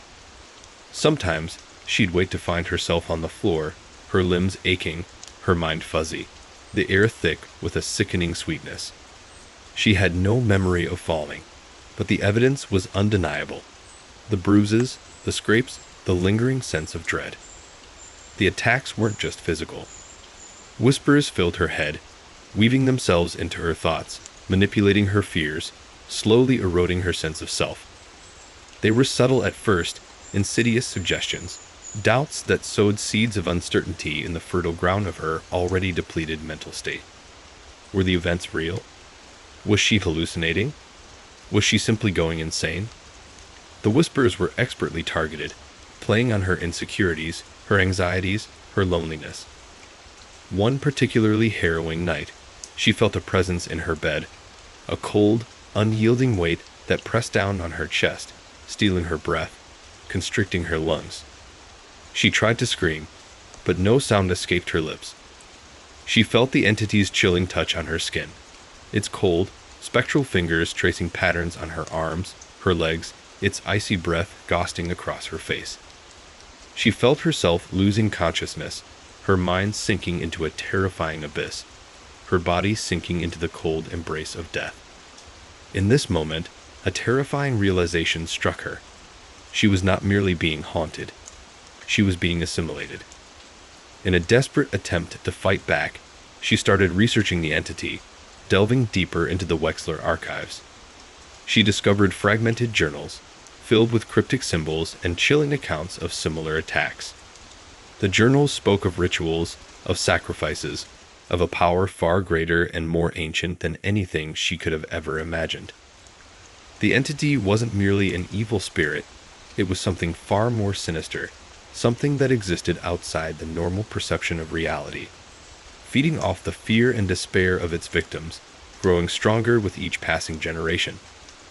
The growing sense of desperation fueled her research, driving her to seek any clue, any hint, any weakness in the entity's power. She found old photographs of the Wexler family, but this time, she focused not on the subtle distortions, but on the eyes. In every single photo, their eyes bore a hollow, vacant stare, reflecting not the vibrant life that once filled them, but an empty blackness, a chilling reminder of the entity's parasitic existence, of its relentless conquest over its victims. The information she uncovered was disturbing, revealing a terrifying truth. The entity wasn't merely haunting the Wexlers, it was possessing them, replacing their essence, their identity, their very soul with a part of itself. Generation after generation, the entity had feasted on the essence of the Wexler family, feeding on their fear, their pain, their very life force. And now, Sarah was the next victim, the next vessel in its long and terrifying reign of terror. The weight of this realization pressed upon her, heavier than any physical burden, heavier than any attack the entity had inflicted upon her so far. The entity's goal was not merely to torment or kill, it was to consume, to become one with its victims. The climax of the entity's attack came in the form of a complete sensory assault. The scratching, the whispers, the shadows, the chilling cold, the fleeting visions. It all intensified, culminating in a maelstrom of terror that threatened to overwhelm her. The house itself seemed to be alive, its walls pulsating, the floorboards groaning under an unseen weight. She felt a presence all around her, a chilling aura that permeated every corner of the room, wrapping its icy tendrils around her, pulling her deeper into its darkness. She fought back with all her might, clinging to her sanity, her will, her last shreds of hope. But the entity was relentless. She felt its presence invading her body, its spectral fingers reaching into her mind, attempting to break her will, erase her consciousness. The fight was relentless, exhausting, a terrifying battle for her soul against a force far beyond her comprehension. Her very life was hanging in the balance. Time, it seemed, was running out. The chilling touch lingered even after the spectral fingers retreated, leaving a trail of gooseflesh in their wake. Sarah's breath hitched in her throat, a ragged, desperate gasp. The weight on her chest remained, a suffocating pressure that stole the air from her lungs, making each inhale a painful struggle. She felt the entity's presence, not just near, but within, a cold, insidious invasion that threatened to consume her very essence. Panic, sharp and cold as shards of ice, clawed at the edges of her sanity. She had to fight. She had to. This wasn't just about survival. It was about reclaiming her life, her identity, from the clutches of this parasitic horror. The journals, the photographs, the symbols, they held the key, or at least a sliver of hope in the suffocating darkness. Her eyes darted around the room, searching for a weapon, a defense against the unseen assailant. Her gaze fell upon the heavy oak table, its sturdy legs firmly planted in the floor. It was solid, heavy, a physical manifestation of resistance against the intangible horror that held her captive. She pushed against the table with all her might, a silent prayer for strength coursing through her veins. The table didn't budge, but the act itself, the exertion of her will against the entity's suffocating pressure, gave her a fragile sense of control. It was a small victory, a flickering candle in the overwhelming darkness, but it was enough to ignite a spark of hope within her. Remembering the Wexler journals, she recalled a passage that spoke of the entity's aversion to certain symbols.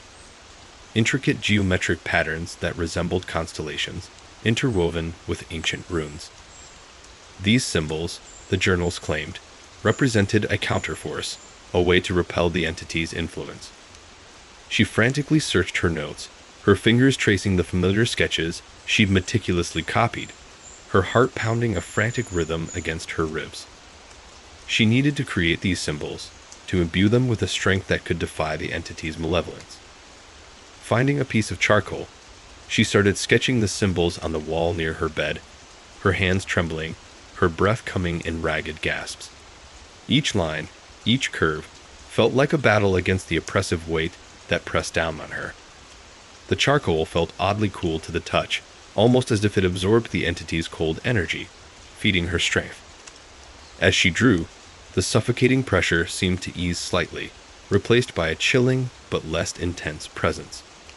The scratching outside slowed, the whispers faded, and the shadows retreated to the furthest corners of the room. Had she found a weakness, a way to fight back? The room remained shrouded in a chilling stillness, yet there was a different quality to the cold. It was no longer the suffocating presence of the entity, but a chilling emptiness. A void it left behind as it recoiled. This fragile reprieve was a testament to the power of these symbols. A tiny crack in the impenetrable wall of fear the entity had built around her. Emboldened by this small victory, Sarah continued her research, her frantic search for the entity's weakness growing more determined. The journals spoke of ancient rituals, of sacrifices made to appease the entity, of a cycle of fear that had spanned generations. But there were hints, buried deep within the cryptic text, suggestions of a vulnerability, a chink in the entity's otherwise impenetrable armor. She delved into the history of the Wexler family, tracing their lineage back centuries, discovering a pattern of unexplained deaths, of disappearances, of strange illnesses that plagued each generation. She found evidence of attempts to contain the entity, of rituals performed in desperate attempts to banish it. But these efforts only seemed to have strengthened the entity, feeding it more fear and despair. She stumbled upon a faded photograph of the original Wexler, Elias, the family patriarch. His eyes, like those of his descendants, were devoid of life, hollow and black. But something else caught her attention. A faint scar on his wrist, a mark that resembled one of the symbols she had been drawing. Could this be a clue? A mark of resistance? A symbol of defiance against the entity's power? The thought ignited a spark of hope within her. If Elias had the mark, could he have known a way to fight back? The journals mentioned a hidden chamber beneath the house, a place where the Wexlers had kept their most sacred and dangerous artifacts. Could the scar be a key, a clue to this hidden chamber? Could it lead her to a way to break the entity's hold? Driven by a renewed sense of purpose, Sarah began a frantic search for the hidden chamber. She scoured the house, examining every nook and cranny, tracing the walls, feeling for irregularities, searching for a hidden passage. The house seemed to resist her efforts, its old timbers groaning in protest, the shadows deepening, the whispers intensifying, the entity's presence growing stronger. The scratching grew into a frenzy, the sounds like nails scraping against bone. Finally, after hours of fruitless searching, she discovered a loose stone in a hearth, hidden beneath a layer of ash and dust. With trembling hands, she pulled the stone, revealing a dark, narrow opening. The air rushing out of the opening was cold and thick with the scent of decay and damp earth. The smell made her stomach churn. It was a claustrophobic opening to an unknown abyss, but she had to go on. She climbed down into the darkness, the air growing colder, the silence deeper. The only light came from her flickering flashlight, cutting a swath through the darkness. The walls were damp and covered in a slimy moss. The air was heavy with the stench of death.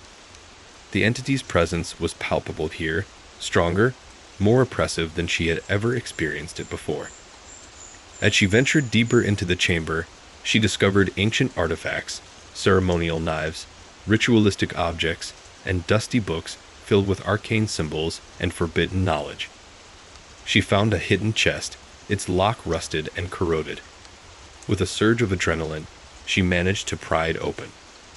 Inside, she found a small leather-bound book, its pages filled with a language she didn't recognize, but within it, she found what she was looking for. A detailed account of the entity's origins, its weaknesses, and a series of rituals that could potentially banish it. The final page contained a single, intricately drawn symbol, the same symbol as Elias Wexler's scar. This was the key. This was her chance.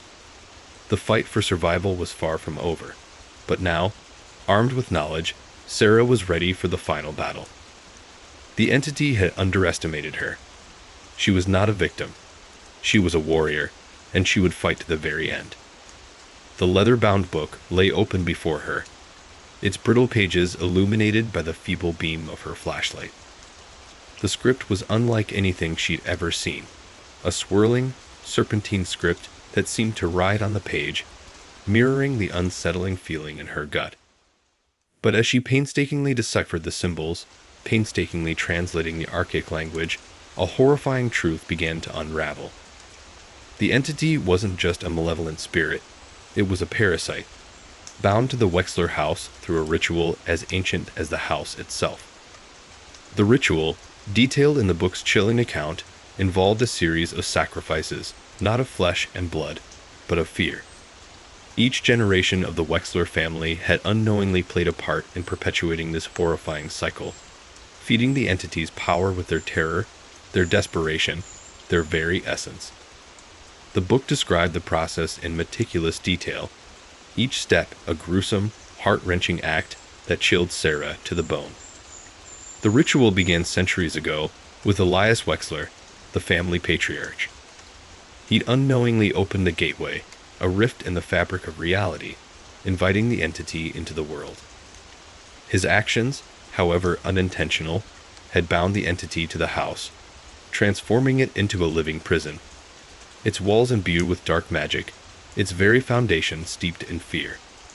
The entity, the book explained, didn't possess the house, it was the house. The wood, the stone, the very air within its walls pulsed with its malevolent energy. The book recounted the terrible legacy that followed. Each subsequent generation of Wexlers inherited the curse, bound to the house and its terrifying inhabitant.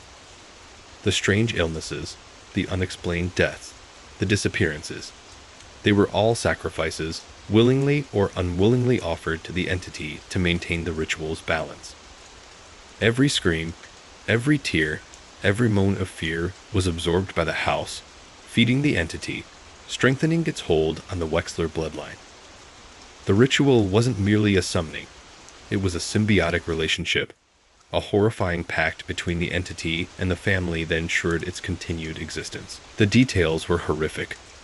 The book described specific locations within the house where the sacrifices were made, places Sarah had already visited, unwittingly traversing the pathways of the entity's horrific ritual.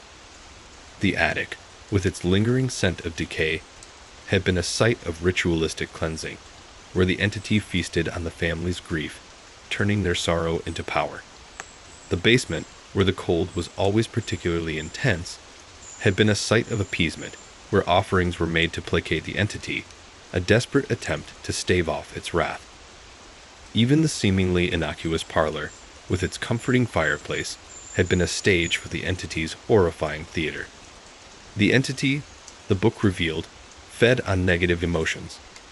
Fear, grief, despair, these were its sustenance. The more the Wexlers feared, the stronger it became. The more they suffered, the more potent its grip on the house became.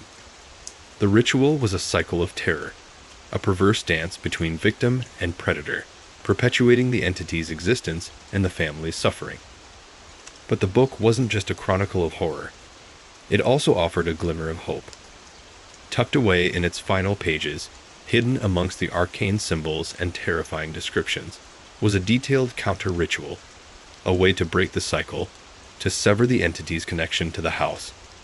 It wasn't a simple task.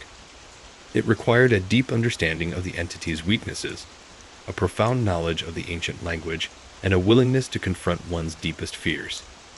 The counter-ritual involved a series of actions, each more daunting than the last.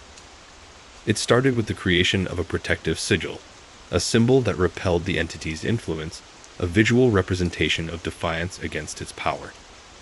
Sarah recognized the symbol immediately, the same one etched on Elias Wexler's wrist, a mark of resistance passed down through generations, a silent rebellion against the entity's reign. The next step involved a pilgrimage through the house, a journey through the heart of the entity's domain, culminating in a final confrontation in the most haunted part of the house, a place where the entity's power was at its strongest. The ritual demanded courage, strength, and unwavering determination. Sarah had to confront her own fears, face the entity's power head-on, and sever the ties that bound it to the house. This wasn't a battle to be won with weapons or brute force. It was a war waged in the realm of the mind, a confrontation of wills. The book outlined the necessary ingredients, ancient herbs, and rare minerals, objects imbued with power, each with a specific purpose in the counter-ritual. Gathering these components would require a daring expedition, a perilous journey into the darkness surrounding the Wexler estate. She would need to brave the shadowed woods, overcome hidden obstacles, all while battling the entity's insidious attempts to thwart her efforts. Every rustling leaf, every snapping twig, every whisper in the night would be a reminder of the entity's presence, a constant threat lurking in the periphery. As Sarah closed the book, she felt a surge of adrenaline, a mixture of terror and determination. The entity's grip was strong, its power immense, but she was no longer a victim. She was armed with knowledge, with the understanding of the ancient ritual, and with a will to fight back. She had a plan, a path to break the cycle of terror and reclaim the Wexler house, and perhaps her own sanity, from the entity's clutches. The fight was far from over, but she was ready. The final battle had begun. The house creaked, a low groan that resonated deep within her bones, and the scratching sounds returned. But this time, they did not cause her heart to leap with fear. Now, they stoked her resolve. The game had changed. She was playing to win. She was playing for her life. The final page of the book depicted a single, intricately drawn symbol, identical to the scar on Elias Wexler's wrist. Underneath the symbol, a single word was written in English: defiance. It was a fitting epitaph, not only for Elias, but for all who had come before him, and most importantly for Sarah, who was about to write her own chapter in the Wexler family saga. A chapter that would break the curse, banish the entity, and finally bring peace to the haunted house, and perhaps, finally, peace to herself. She looked up from the book and focused her attention on the chilling darkness that surrounded her in the hidden chamber. A cold breath that was more than just the chill of the underground chamber whispered past her ear. She raised a defiant hand, and the scent of decay and damp earth was suddenly washed away by the scent of something almost hopeful. The battle was about to begin. The air in the hidden chamber hung thick and heavy, a palpable silence broken only by the erratic thump-thump-thump of Sarah's own heart. The flashlight beam danced nervously across the damp stone walls, revealing nothing but age-old shadows and the chilling dampness that clung to her skin like a shroud. She traced the intricate sigil etched into the ancient stone floor, a mirror image of the one on Elias Wexler's wrist, a symbol of defiance against centuries of fear. This was it. The culmination of her research, her terror, her growing understanding of the entity's malevolent grip on the Wexler house. This was the final confrontation. Her hands, trembling slightly, reached for the satchel slung across her shoulder. Inside, nestled amongst the herbs and minerals described in the book, lay the components of the counter ritual: ground bones of a raven, collected under the waning crescent moon; a shard of obsidian, sharp and cold to the touch; 3 dried nightshade berries, their potent darkness promising a potent defense; and a vial of consecrated water, its surface shimmering with an ethereal light. Each item held a specific purpose in the ritual, each a piece of the puzzle that would hopefully break the entity's hold on this cursed house. The book had warned her about the entity's manipulative nature, its ability to prey on doubt and fear. It could whisper promises of safety, illusions of escape, feeding on her apprehension, weakening her resolve. She had to remain focused, her mind a fortress against its insidious attacks. She took a deep breath, the scent of damp earth and decay filling her lungs, a stark reminder of the battle ahead. She pushed the scent away, replacing it in her mind with the hopeful aroma of pine and clean earth, a scent of fresh beginnings. The air grew colder, a noticeable drop in temperature that had nothing to do with the inherent chill of the underground chamber. A low growl, barely audible, resonated from the depths of the house, a sound that vibrated through the very stones beneath her feet. It was a warning, a challenge. The entity was aware of her presence, sensing her defiance. The game had begun. Sarah began the counter ritual, her movements precise, deliberate. She meticulously arranged the herbs and minerals according to the instructions in the book, creating a sacred circle on the stone floor. The obsidian shard felt icy in her hand, its sharp edges digging into her palm, a physical manifestation of the danger she faced. As she sprinkled the raven bones around the perimeter, she felt a surge of energy, a connection to the ancient magic that pulsed beneath the house. The air crackled with unseen energy, the silence punctuated by the rhythmic drip of water, each drop echoing in the oppressive stillness. She chanted the ancient words, her voice barely a whisper at first, gradually growing stronger, more assertive, echoing in the cavernous space. The words themselves felt powerful, ancient, imbued with a force that seemed to defy her own understanding. Each syllable resonated with a power she could both feel and fear. The entity responded, its presence becoming more tangible, more menacing. The temperature plummeted, a wave of icy air washing over her, attempting to freeze her to the bone. Shadows danced in the periphery of her vision, twisting into grotesque shapes, whispering promises of oblivion. But Sarah held firm, her voice unwavering, her focus resolute. She would not be broken. She would not be silenced. The shadows coalesced, taking on a more defined form, a swirling vortex of darkness that pulsed with malevolent energy. The entity revealed itself not as a monstrous figure, but as a sentient manifestation of the house itself, its walls and foundations warping and shifting, its very structure groaning and writhing in protest. The air thrummed with its power, a force both terrifying and awe-inspiring. Cracks snaked across the stone walls, dust and debris raining down, a physical representation of the entity's rage. The scent of decay intensified, a cloying, nauseating odor that threatened to overwhelm her senses. But Sarah pressed on, her heart pounding in her chest, but her resolve unshaken. The water in the vial glowed more intensely, its light a beacon of hope against the encroaching darkness. The confrontation intensified. The entity unleashed its full fury, its power a tangible force that threatened to crush her spirit.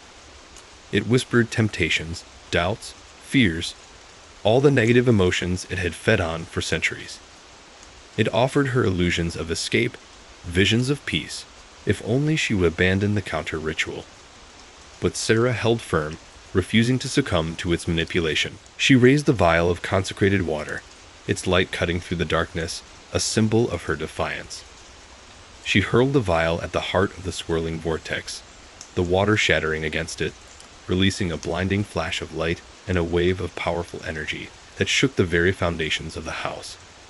The entity screamed, a sound that was more than just noise. It was a groan of pure agony, a wave of pain that ripped through the structure of the house and echoed into the deepest recesses of Sarah's mind. The walls shuddered, the floor trembled, the very air thrummed with the struggle. It was a battle between ancient evil and unwavering resolve, a fight not for survival, but for the soul of a house and a family. Then, as abruptly as it had begun, the struggle ceased. The darkness receded, the shadows dissipating, the unsettling temperature returning to normal. The cracks in the walls seemed to heal themselves, the dust settling back into place.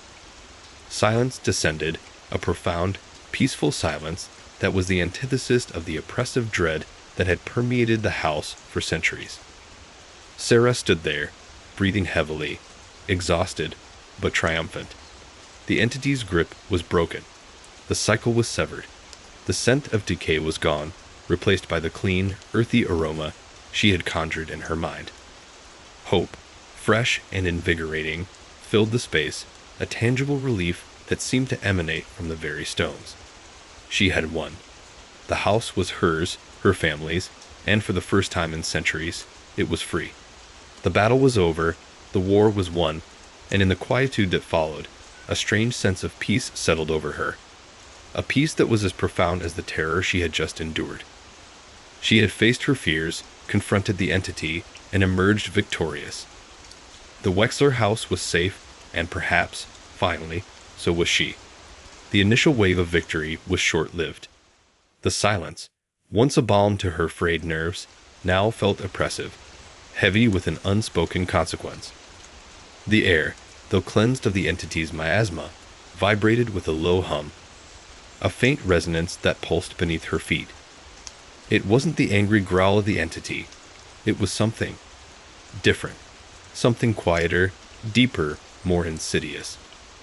Sarah cautiously approached the center of the chamber, the ground still slightly warm from the residual energy of the confrontation. The obsidian shard lay discarded, its sharp edges dulled, almost as if it had been used to cut through something incredibly tough and resistant. The raven bones were scattered, not in the neat circle she had painstakingly created, but disarrayed, as if a powerful force had swept through the room. A tremor ran through the ground, a subtle shudder that was far more unsettling than the earth-shattering tremors of the battle. The walls, though seemingly repaired, seemed to breathe, subtly shifting inwards and outwards with a rhythm she couldn't quite grasp. The very air seemed to warp, to shimmer slightly at the edges of her vision. This wasn't the aftermath of a battle. This was the beginning of a new, more unsettling phase. She felt a prickling sensation on her skin, a cold that had nothing to do with the dampness of the chamber. It was a deep, bone-chilling cold that burrowed into her marrow, leaving a trail of icy numbness in its wake. Her vision blurred, her breath catching in her throat as if something unseen were constricting her windpipe. Panic threatened to overwhelm her. The victory felt hollow, tainted by the chilling uncertainty that now filled the chamber. She hadn't just defeated the entity. She had disrupted something far older, far more powerful, something that lay at the very heart of the house, and perhaps at the heart of the land itself. The humming intensified, becoming a low thrumming that resonated deep within her chest cavity. It was a sound that bypassed her ears, vibrating directly against her bones, making her teeth ache. She stumbled back, her hands reaching out to steady herself against the wall. The stone felt cold, strangely lifeless, devoid of the energy that had pulsed through it moments before. As she touched the wall, a searing pain shot through her arm, a sharp, agonizing sensation that left her gasping for air. A crimson line appeared on her skin, slowly spreading, oozing a viscous, black fluid that smelled of ozone and decay. It wasn't a physical wound, but something far more insidious, a corruption that seemed to reach deep into her very being. The air grew heavy with the scent of ozone, and the light of her flashlight flickered wildly, threatening to extinguish itself. Shadows danced in the periphery, no longer the menacing forms of the entity, but something far more abstract, far more primal, a sense of dread and utter loss. She pulled her hand away, the pain lingering, a burning brand on her arm. The black fluid continued to spread, leaving a trail of sickly decay in its wake. The more she tried to resist, the faster it spread. It was as if the very life force within her was being drained, replaced by a chilling emptiness. Sarah understood then. The entity's grip might be broken, but its legacy lived on. The centuries of fear, pain, and sorrow it had fed upon had left an indelible mark, a corruption that permeated the very fabric of the house, seeping into the earth, and now into her. The counter-ritual had worked, but it hadn't been a clean break. It had been a forceful severing, a violent act that had unleashed something unexpected, something far more terrifying than the entity itself. She had broken the chains, but in doing so, she had opened a chasm, a rift in the very fabric of reality. The humming intensified, rising to a deafening crescendo. The walls pulsed with an eerie light, the cracks that had healed now widening, spewing forth more of that viscous, black fluid. The house was dying, and in its death throes, it was taking her with it. Sarah knew she had to act fast. There was no time for despair, no time for self-pity. She had to find a way to seal a rift, to contain the corruption before it consumed her completely. The book had hinted at this possibility, a terrible warning buried within the ancient text. The price of freedom is steep, and sometimes it is paid in blood or worse. She stumbled back, her body trembling with exhaustion and the encroaching cold. She fumbled for the satchel, her fingers grasping for the remaining components of the counter-ritual. The nightshade berries, once a source of potent protection, now seemed insignificant, almost useless against this new, insidious threat. The consecrated water was gone, spent in the battle. The raven bones lay scattered, their power depleted. All that remained were the herbs and minerals, and her own dwindling will. Hope, once a beacon in the darkness, had become a flickering flame in the face of a raging inferno. Her mind raced, desperately searching for a solution, a countermeasure to this new horror. The book provided no answers, no guidance, only the chilling warning she now understood with devastating clarity. The entity's grip might be gone, but the house's curse, its age-old sorrow, was now inextricably linked to her. The humming reached a fever pitch. The ground beneath her feet began to crack and crumble. The walls buckled, threatening to collapse. The black fluid surged towards her, engulfing her boots, creeping up her legs. This wasn't just physical corruption. It was a corruption of the soul, an invasion of her very essence. She knew it would consume her if she didn't act quickly. It wasn't just about survival anymore. It was about preserving what was left of her, of holding onto what remained of her humanity. She closed her eyes, bracing herself for the inevitable. The final image before the darkness claimed her was the chilling reflection of the sigil on her wrist, the mirror image of the one on the floor, now bleeding into the spreading blackness.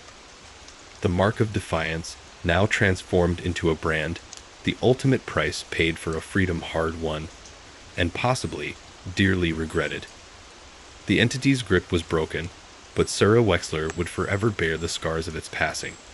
The house was free, but at the cost of her own wholeness. The war was over, but the battle was far from won.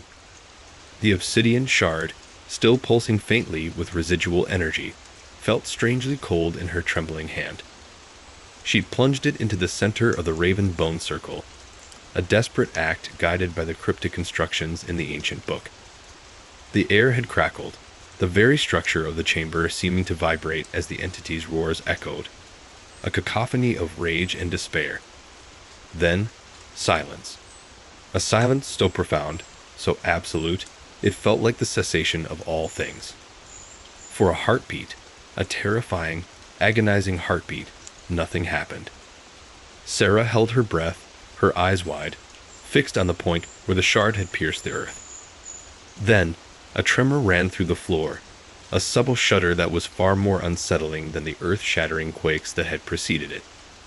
The obsidian shard, now dull and lifeless, slipped from her numb fingers, falling to the ground with a soft clink. The raven bones, previously arranged in a perfect circle, were scattered, tossed aside like insignificant trinkets by a force far greater than the entity they had bound. The sigil etched into the floor, a mirror image of the one burned into her wrist, pulsed with a dying light, its lines blurring, fading into the stone as if trying to erase itself from existence. The air, thick with the scent of ozone and decay, felt thin, as if someone had sucked the very life from it. A wave of nausea washed over Sarah. She stumbled back, her legs weak, her body trembling with the lingering effects of the ritual and the sheer terror of what she had just unleashed. She leaned against the cold, unyielding wall, the stone searing her skin, as if it were trying to drain the very warmth from her. It felt as if the very essence of the house was recoiling, expelling the centuries of dark energy it had absorbed, leaving behind a chilling void. The relief was palpable, a wave of exhaustion washing over her as the weight of her burden lifted, even if only partially. The entity's presence, that horrifying, suffocating feeling of dread, was gone. But in its place was something else. A vast, echoing emptiness that spoke of a power far older and more insidious than anything she could have imagined. She had broken the ritual, but at what cost? The book had warned of a price, a terrible toll demanded for severing the entity's centuries-old connection to the house. She hadn't expected this chilling silence punctuated by a low, throbbing hum that seemed to emanate from the very core of the earth. The humming intensified, growing into a low, resonant thrum that vibrated against her bones, making her teeth ache. The walls of the chamber seemed to breathe, expanding and contracting with a slow, deliberate rhythm, as if the house itself were taking deep, shuddering breaths. The cracks that had appeared during the battle, healed by the ritual, were now widening, spewing forth a viscous, black fluid that smelled of ozone and decay. This wasn't the after effect of a struggle, but a manifestation of something far greater, a fundamental shift in the balance of the house, of the land itself. She had not merely defeated a malevolent being. She had shattered a carefully balanced equilibrium, something ancient and powerful, something that had existed long before the entity itself.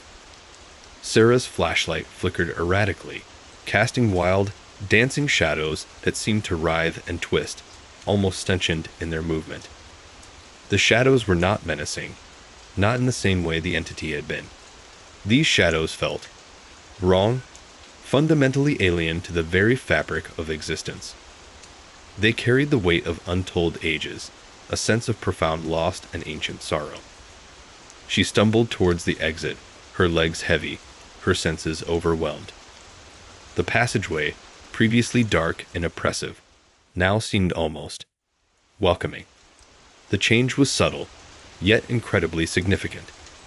It was as if the house itself was trying to push her away, eager to be rid of her, to seal itself off from the world once again. The black fluid continued to seep from the cracks in the walls, creeping along the floor like a malevolent tide. It moved with a disturbing slowness and almost deliberate insidiousness. Sarah knew it was a form of corruption, an existential decay that seeped into the very fabric of existence. As she neared the entrance, she cast a final glance back at the chamber. The sigil on the floor, almost entirely faded, bore a chilling resemblance to the one burned into her wrist, a stark reminder of the price she had paid. The entity was gone, but something far more unsettling remained, a hollow space where the heart of the house used to beat, a silence pregnant with untold horrors. Reaching the outside, Sarah collapsed onto the damp earth, her body racked with exhaustion, her mind reeling. The air was fresh, sweet, a stark contrast to the suffocating miasma of the chamber. She took a deep, shuddering breath, savoring the scent of the night, of the dew-kissed grass, of the very air that seemed to carry the essence of life. Yet the hum was still there, a subtle vibration beneath her feet, a constant reminder of the chasm she had opened. She looked up at the house, the once imposing structure now seeming somehow fragile, wounded. It stood silhouetted against the starlit sky, a monument to centuries of darkness, now bearing the scars of its own exorcism. Sarah knew she would never forget her experience there. The entity's grip might be broken, but the memories would remain, the scars both physical and emotional would linger. The weight of what she'd done would stay with her forever. As dawn approached, painting the sky with hues of pink and gold, Sarah started her journey back. The escape had been as harrowing as the confrontation, a race against the encroaching darkness, a desperate scramble for survival against a foe far more insidious than the entity itself. She glanced back at the house one last time, a silent testament to a battle won, a victory tinged with a bitter taste of irreversible change. The house had been freed from its ancient curse, but the cost was far greater than she could have ever imagined. The war was over, but the repercussions, the echoing silence of a world forever changed, would continue to resonate within her for a very long time. The weight of her actions settled upon her like a shroud. She had faced the entity, shattered its power, and in doing so, unleashed something far more terrifying. The lingering corruption, the encroaching void, the chilling emptiness left in its wake. The entity was gone, but the true battle had just begun. The house was free, but the price of its freedom would forever be etched onto the landscape of her soul. The scars, both physical and mental, would remain a constant reminder of the night she broke the ritual and faced the true terror lurking beneath the surface of the earth. The journey back was a silent one, haunted by shadows and the unsettling hum that continued to resonate within her very being. The victory felt hollow and incomplete, a testament to the profound understanding she would forever possess, that some things are best left undisturbed. The biting morning air did little to soothe the tremors that still racked Sarah's body. Each breath felt like dragging a rusty anchor through her lungs, the lingering taste of ozone and decay clinging to the back of her throat. The journey back was a blur, a silent procession punctuated only by the rhythmic crunch of gravel under her boots and the relentless hum that seemed to vibrate from the very core of the earth. A constant, low thrum that resonated not just in her ears, but deep within her bones. She'd reached the outskirts of the small town just as the first rays of dawn kissed the horizon, painting the sky in bruised purples and hesitant golds. The familiar sight of her own battered car, parked haphazardly on the verge, offered a fragile sense of comfort, a tangible link to a reality that seemed impossibly distant from the horror she had just endured. Getting behind the wheel, The worn leather of the seat felt strangely comforting against her trembling hands. The car's interior, usually a source of mild irritation with its worn fabric and persistent squeak from the passenger door, felt like a sanctuary, a protective shell against the lingering chill of the night and the echoing emptiness within her own soul. The drive home was a slow, torturous crawl. Each mile felt like an eternity, every twist and turn of the road a physical manifestation of the internal turmoil that threatened to consume her. The hum persisted, a maddening soundtrack to her silent journey, a constant, unsettling reminder of the chasm she had opened, the ancient equilibrium she had shattered. When she finally pulled into her driveway, the familiar sight of her small cottage, nestled amongst the familiar trees, offered little solace. The house, once a haven of peace and quiet, now felt alien, charged with a silent, unsettling energy that mirrored the chaos within her own mind. The first few days were a blur of exhaustion and profound disorientation. Sleep offered little respite, her dreams a nightmarish replay of the confrontation, the suffocating pressure of the entity's presence, the chilling silence of the aftermath, the viscous black fluid seeping from the cracks in the ancient walls. Even awake, the house felt different, the hum still present, an ever-present reminder of her experience. The scent of ozone seemed to linger in the air, a phantom smell clinging to the edges of her awareness. She tried to explain what had happened, to articulate the terrifying reality of the ritual and its consequences to her best friend, Emily, but the words failed her. The sheer scale of the experience, the utter incomprehensibility of it all, made it impossible to translate into a coherent narrative. Emily, a pragmatic scientist, initially dismissed Sarah's story as an elaborate hallucination brought on by sleep deprivation and stress. However, the sight of the sigil burned into Sarah's wrist, a stark mirror of the faded one on the floor of the chamber, forced a reluctant reconsideration. Sarah sought help, not from the police, who would have dismissed her story as a bizarre fiction, but from a therapist specializing in trauma and PTSD. The therapist, a kind woman with gentle eyes and a calming demeanor, listened patiently as Sarah recounted her harrowing ordeal, her voice trembling, her eyes often welling up with tears. The therapeutic sessions were challenging, each session a slow, painful excavation of the trauma that threatened to engulf her. The therapist helped Sarah confront her fear, acknowledging the immense psychological toll that the experience had taken, normalizing her fear and validating her emotions. She taught Sarah coping mechanisms, techniques to manage the anxiety and nightmares that plagued her nights, and the persistent feeling of dread that hung heavy in her daytime hours. Breathing exercises, mindfulness practices, and exposure therapy were implemented slowly, cautiously, each small step a victory in her fight against the lingering psychological wounds. Slowly, painfully, Sarah began to heal.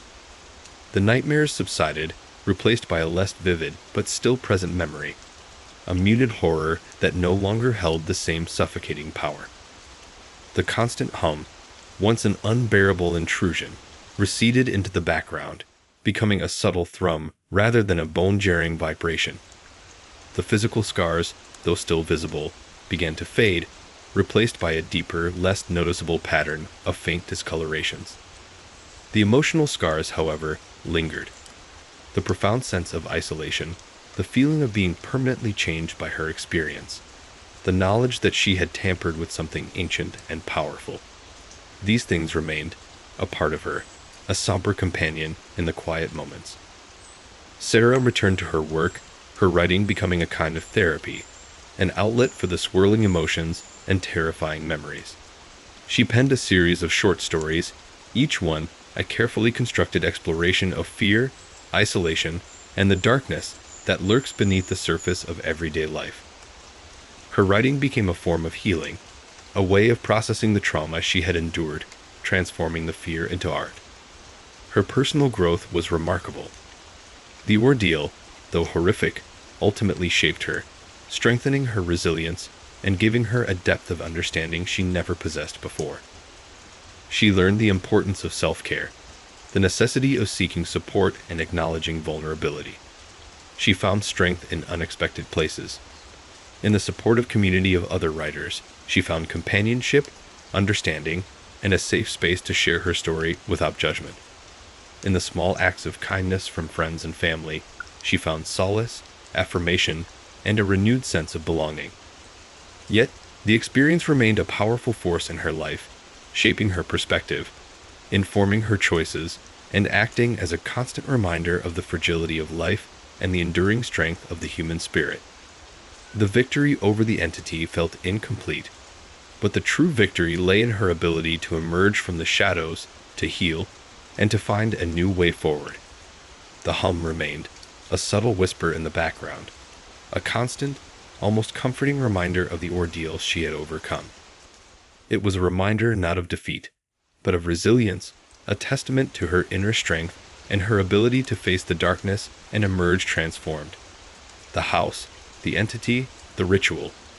These were now elements of her story, integral parts of her past that could not be erased, but could be understood, transformed into something meaningful. The silence, no longer echoing with horror, became a space for reflection, a place where she could confront her fears and celebrate her triumph. The journey from trauma to healing was long, arduous, and never completely finished. But it was a journey that had irrevocably shaped her, made her stronger, wiser, and ultimately, a better storyteller. The weeks that followed were a strange blend of normalcy and lingering unease. Sarah resumed her routine, the familiar rhythm of her days offering a deceptive sense of stability. Yet, the undercurrent of unease persisted, a subtle tremor beneath the surface of her carefully constructed normalcy. The house, once a haven, remained a place of subtle disquiet. The hum, though quieter now, was still present, a low thrumming that vibrated through the floorboards and resonated in the silence of her nights. It was less a sound and more a sensation, a constant reminder of the unseen energies that had pulsed through its walls. She found herself drawn to the attic, a space she had previously avoided, now strangely compelled to revisit the scene of her ordeal. The air remained thick with the lingering scent of ozone, a phantom smell that clung to the rafters and the dusty furniture. The sigil on her wrist, a faded, almost invisible scar, itched intermittently, a physical manifestation of the lingering connection. The faded charcoal markings on the floor, barely visible beneath layers of dust, seemed to pulse with a faint inner light when she looked closely, a disconcerting optical illusion or a lingering echo of the ritual's power. She spent hours poring over old town records, searching for any mention of the Wexler family, their history, or any explanation for the house's strange properties. The town archives, housed in a cramped, musty room above the library, yielded little concrete information. The Wexlers were mentioned only in passing, their history obscured by time and the gaps in the town's rather haphazard record-keeping. Most entries were fragmented, incomplete, and riddled with inconsistencies, suggesting either deliberate obfuscation or the simple passage of time erasing vital details. Mentions of unexplained events or strange occurrences at the Wexler house were dismissed as local folklore, dismissed by generations as exaggerations, superstition, and the products of overactive imaginations. Sarah, however, was no longer willing to accept those simplistic explanations. Her research led her down a rabbit hole of local legends and whispered tales, stories of unexplained disappearances, strange lights in the night sky, and a pervasive sense of unease that seemed to cling to the town like a persistent fog. She discovered fragmented accounts of similar rituals conducted at the house over the centuries, accounts that were always vague, incomplete, often dismissed as local legends passed down through generations. These accounts fueled her determination to understand the house's true nature, the full extent of its dark history. The more she learned, the more she realized the true scale of the mystery that the house had held for centuries, the weight of its secrets a heavy burden to carry. Her therapist, Dr. Anya Sharma, remained a constant source of support. Dr. Sharma, experienced in treating patients with extreme trauma, was not one to easily dismiss Sarah's account, but neither was she entirely convinced. Dr. Sharma carefully steered Sarah towards practical solutions, encouraging her to focus on her healing rather than getting entangled further in the mysteries of the Wexler house. She urged Sarah to carefully document everything, yet to not allow the pursuit of answers to consume her entirely, to not let it overwhelm her progress, to not let the house's shadow envelop her entire life once again. One evening, while sifting through old newspapers, Sarah stumbled upon a faded photograph. It depicted a group of people standing before the Wexler house, their faces obscured by shadows, but their attire clearly from a bygone era. The photo also showed a detail previously overlooked: a small, almost imperceptible symbol etched into the lintel above the front door. A symbol that was strikingly similar to the sigil burned into her wrist, a chilling connection that sent a shiver down her spine. The discovery fueled her resolve. This house, this family, this symbol. These were not merely random occurrences of coincidence. They were inextricably linked to her experience, to the events that had taken place within the house's ancient walls. The next phase of Sarah's investigation involved a methodical examination of the house itself. Armed with a high-powered flashlight and a notebook, she meticulously documented every detail, every anomaly, every subtle clue that might unravel the mystery. She examined the peculiar patterns in the wallpaper, the strangely shaped stones in the foundation, the almost imperceptible variations in the flooring that hinted at underlying structures. The more she examined the house, the more she realized it was not just a building. It was a living entity, a vessel for ancient and powerful energies. She discovered hidden compartments, concealed passages, and chambers she never knew existed. In one such chamber, she found a collection of antique books, bound in human skin, their pages filled with strange symbols, incantations, and rituals that sent chills down her spine. The texts hinted at practices older than recorded history, pointing towards a deeper history, a prehistory even, than anything the town archives hinted at, hinting at the possibility of hidden knowledge, and knowledge far more sinister than anything she could have imagined.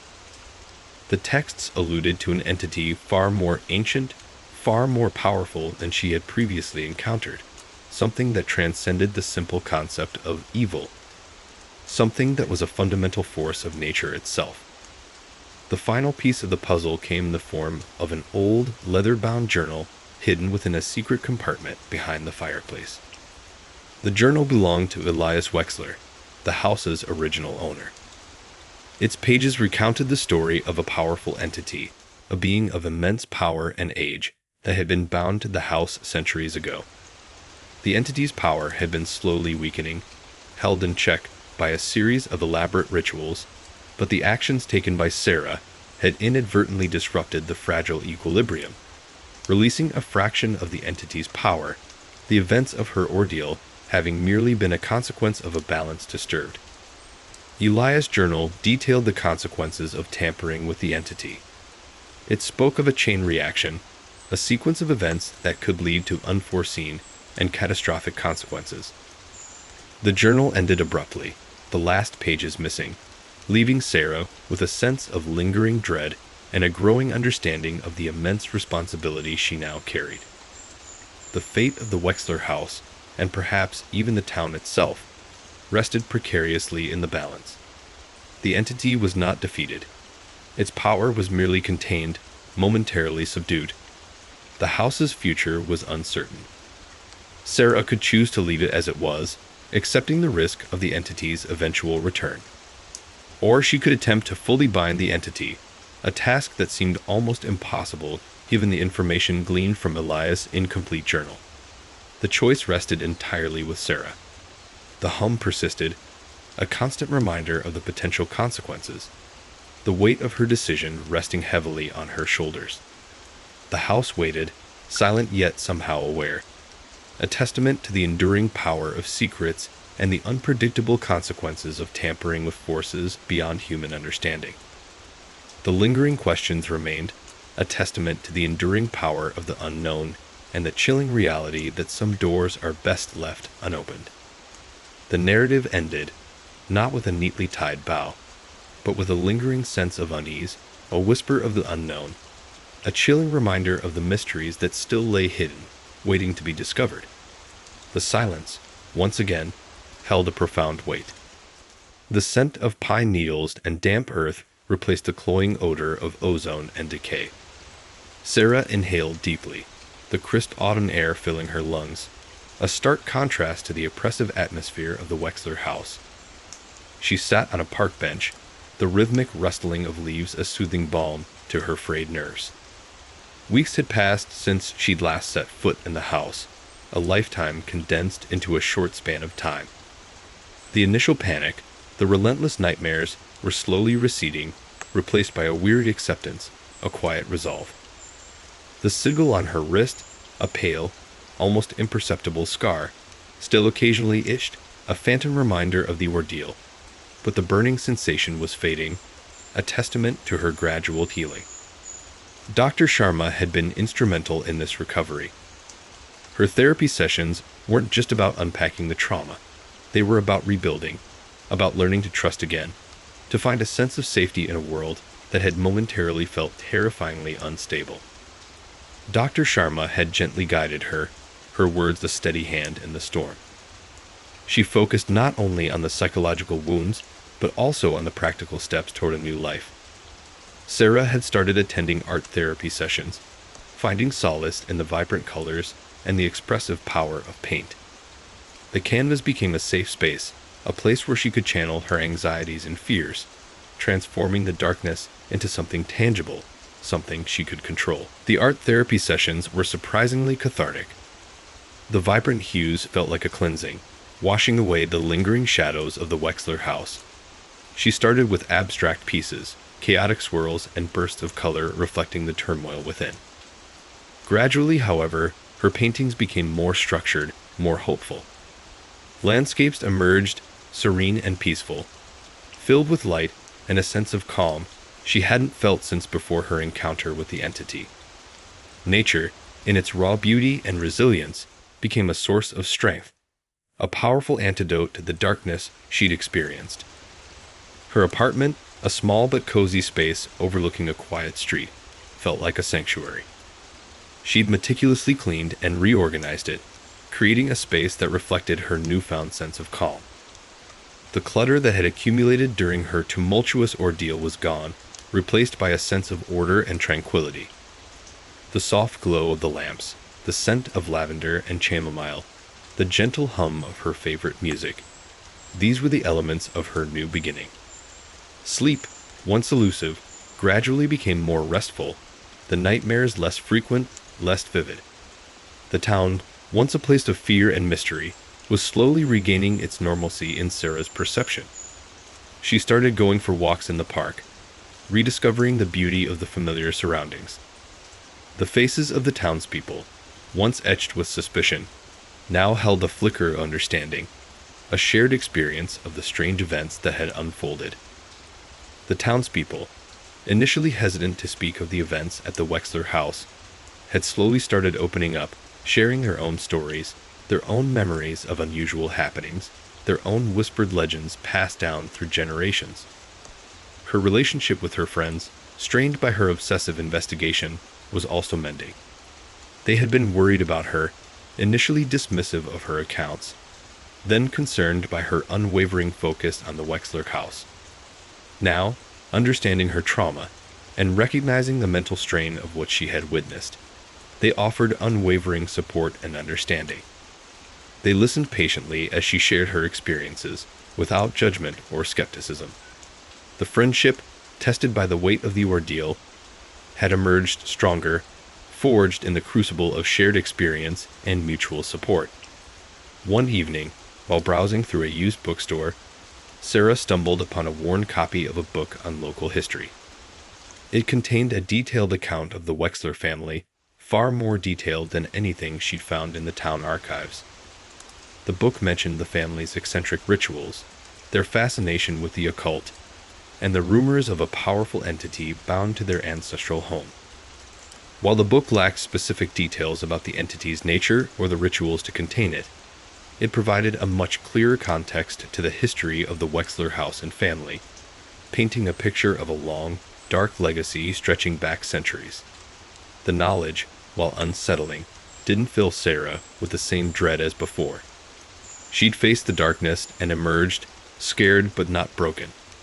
The fear remained, a quiet hum beneath the surface, but it no longer controlled her. She was stronger now, more resilient. She understood that some mysteries might remain unsolved. Some shadows might linger, but she had learned to live with them, to integrate them into her life without being consumed by them. The Wexler house was a chapter in her life, a dark and disturbing chapter, but it was not the defining chapter.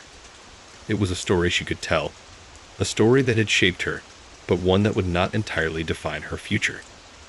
Her healing wasn't complete. It was a journey, an ongoing process. There were days when the memories resurfaced, when the fear threatened to overwhelm her. But she had developed coping mechanisms, tools to navigate the turbulent waters of her past. She learned to recognize the triggers, to identify the warning signs, and to seek help when she needed it. She had also discovered a strength she never knew she possessed, a resilience that allowed her to face her fears and emerge stronger on the other side. Sarah's new beginning wasn't about forgetting the past. It was about integrating it into her present, about finding a way to live with the echoes of the ordeal. It was about reclaiming her life, rebuilding her sense of self, and creating a future that was her own. She continued her therapy, attending art sessions, spending time in nature, nurturing her friendships.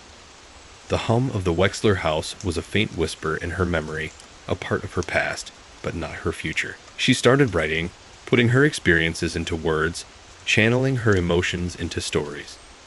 The act of writing became therapeutic, a way to process her emotions, to give voice to the darkness she'd encountered. She found a catharsis in the act of creating, in transforming her trauma into art, into something meaningful and potent. Her words were a testament to her resilience, her ability to confront darkness and find light. Her writing was a form of healing. The path to healing is rarely linear. There were setbacks, days when the weight of the past felt unbearable. But Sarah persevered. She leaned on her support system, utilizing the tools she'd learned in therapy, and reminding herself of the progress she'd made. The scars remained, both visible and invisible, but they were a testament to her strength, a reminder of the battles she'd fought and won. They were a part of her story, but they didn't define her. Sarah found solace in the everyday, appreciating the simple joys of life. A cup of coffee in the morning sun, the warmth of a friendly conversation, the laughter of children playing in the park. These small moments, once overlooked, now filled her with a profound sense of gratitude. She had emerged from the shadows, stronger, more resilient, and more aware of the beauty and fragility of life. The Wexler house remained a chapter in her life, a dark and terrifying chapter, but it was a chapter that ended. It was a chapter that no longer held the power to define her or control her destiny. The future, though uncertain, held the promise of new beginnings, of healing and hope. The silence, once filled with fear and dread, was now filled with the quiet hum of possibility, a testament to her unwavering resolve and her triumph over adversity. Her new beginning wasn't a forgetting, but a remembering that carried the weight of the past, but not its power. The finality of leaving the Wexler house felt illusory. While the physical escape was undeniable, a residue of the experience clung to Sarah like the scent of damp earth after a storm. The oppressive weight of the house's malevolence had lifted, but the questions it raised remained heavy and unanswered. Dr. Sharma, ever insightful, had cautioned her against the expectation of immediate closure. Trauma, she explained, wasn't a neatly tied package. It was a complex tapestry of emotions, memories, and lingering fears that unraveled slowly, often revealing new threads of uncertainty. One such thread concerned the nature of the entity itself. The old book, while illuminating some aspects of the Wexler family's history, offered little concrete detail on the being that had haunted the house for centuries. Was it a malevolent spirit, a trapped demon, or something far more alien and inexplicable? The sigil, now a faint scar on her wrist, seemed to hold a key, a cryptic symbol that whispered of a power beyond comprehension. Sarah had tried, with Dr. Sharma's guidance, to decipher its meaning, but the symbols remained elusive, resistant to interpretation. They were a language she didn't understand, a code that refused to yield its secrets. The lingering itch, a phantom sensation, was a constant reminder of this unanswered question, a physical manifestation of her unresolved anxieties. The rituals mentioned in the book were equally enigmatic. The fragmented descriptions hinted at practices both ancient and disturbing, suggesting a complex system of containment, possibly a desperate attempt by generations of Wexlers to imprison a force they could neither understand nor control. But the precise nature of these rituals remained shrouded in mystery. Were they successful? Had the entity truly been contained, or had it simply been suppressed, its power simmering beneath the surface, waiting for an opportune moment to reassert itself? The thought sent a chill down her spine, a reminder of the fragility of her perceived safety. The townspeople, while more willing to share their stories, offered little concrete information. Their tales were filled with whispers and half-remembered accounts, their narratives tangled with folklore and local legend. Some stories spoke of unexplained occurrences, of unsettling sounds and shadows, of a palpable sense of unease that had clung to the Wexler property for generations. Other stories spoke of strange disappearances, of family members who vanished without a trace, leaving behind only whispers and unanswered questions. These fragmented narratives, while intriguing, failed to provide a coherent explanation, only deepening the mystery surrounding the Wexler house and its history. Sarah's own experience was unique, yet its uniqueness only deepened the enigma. The intensity of her encounter, the near possession, the very real threat of annihilation, set her apart from the townsfolk who only whispered of unsettling experiences.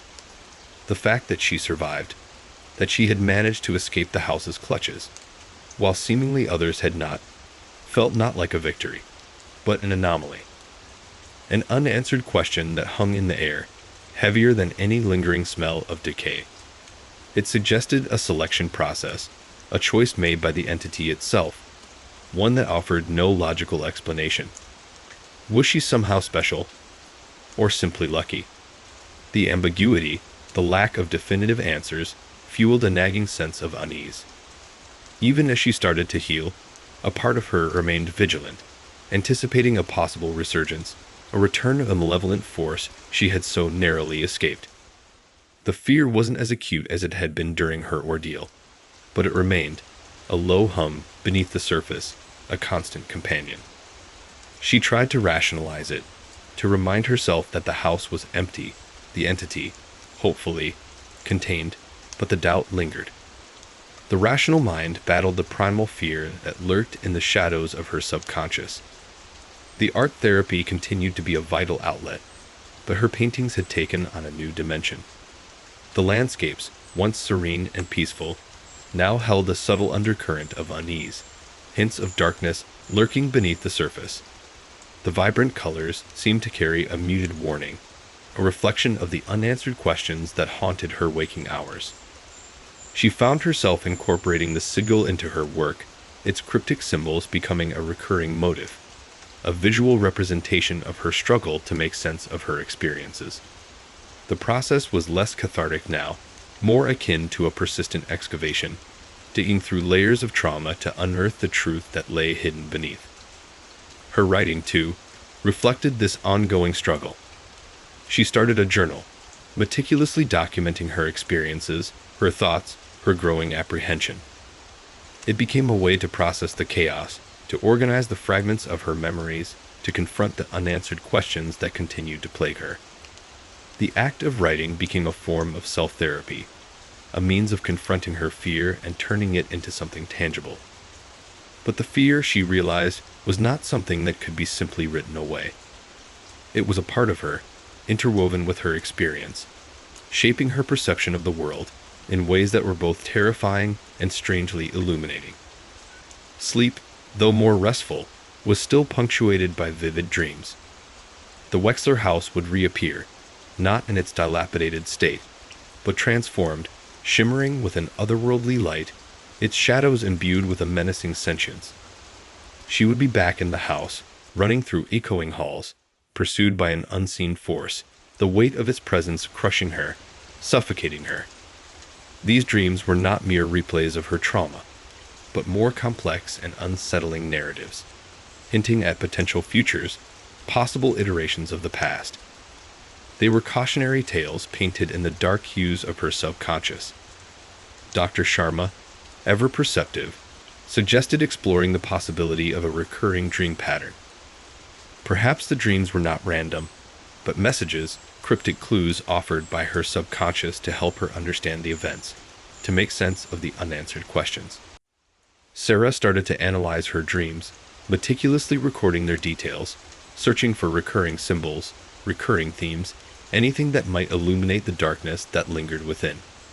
The process was slow, tedious, and often frustrating, but it offered a sense of purpose, a tangible way to confront the uncertainty that surrounded her. The lingering fears were not limited to the entity itself. There was the fear of being believed, or more accurately, the fear of not being believed. The town's initial skepticism, the dismissal of her story, left a scar that ran deeper than the sigil on her wrist. The fear of being branded as hysterical, as delusional, as crazy, that fear threatened to overshadow the very real trauma she had endured. The understanding from her friends was a lifeline, but it was not enough to quell the underlying anxiety. The world, she realized, wasn't always a safe place for those who dared to glimpse into the darkness. Even her newfound sense of peace was precarious, a fragile thing easily shattered by a sudden memory, a sharp noise, a sudden gust of wind that echoed the chilling breath of the entity. The aftermath was a constant negotiation between the trauma of the past and the promise of the future, a constant struggle to maintain the balance.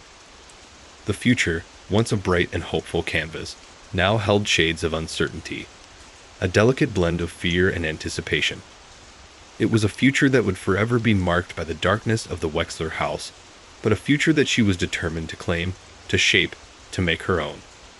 The escape had been achieved, but the true journey, the journey toward understanding and healing, had only just begun. The silence, while filled with the quiet hum of possibility, also carried the faint whisper of unanswered questions, a haunting reminder of the shadows that still lingered in the corners of her world. And in that haunting whisper lay the potential for a sequel, a continuation of a story that refuses to be completely concluded.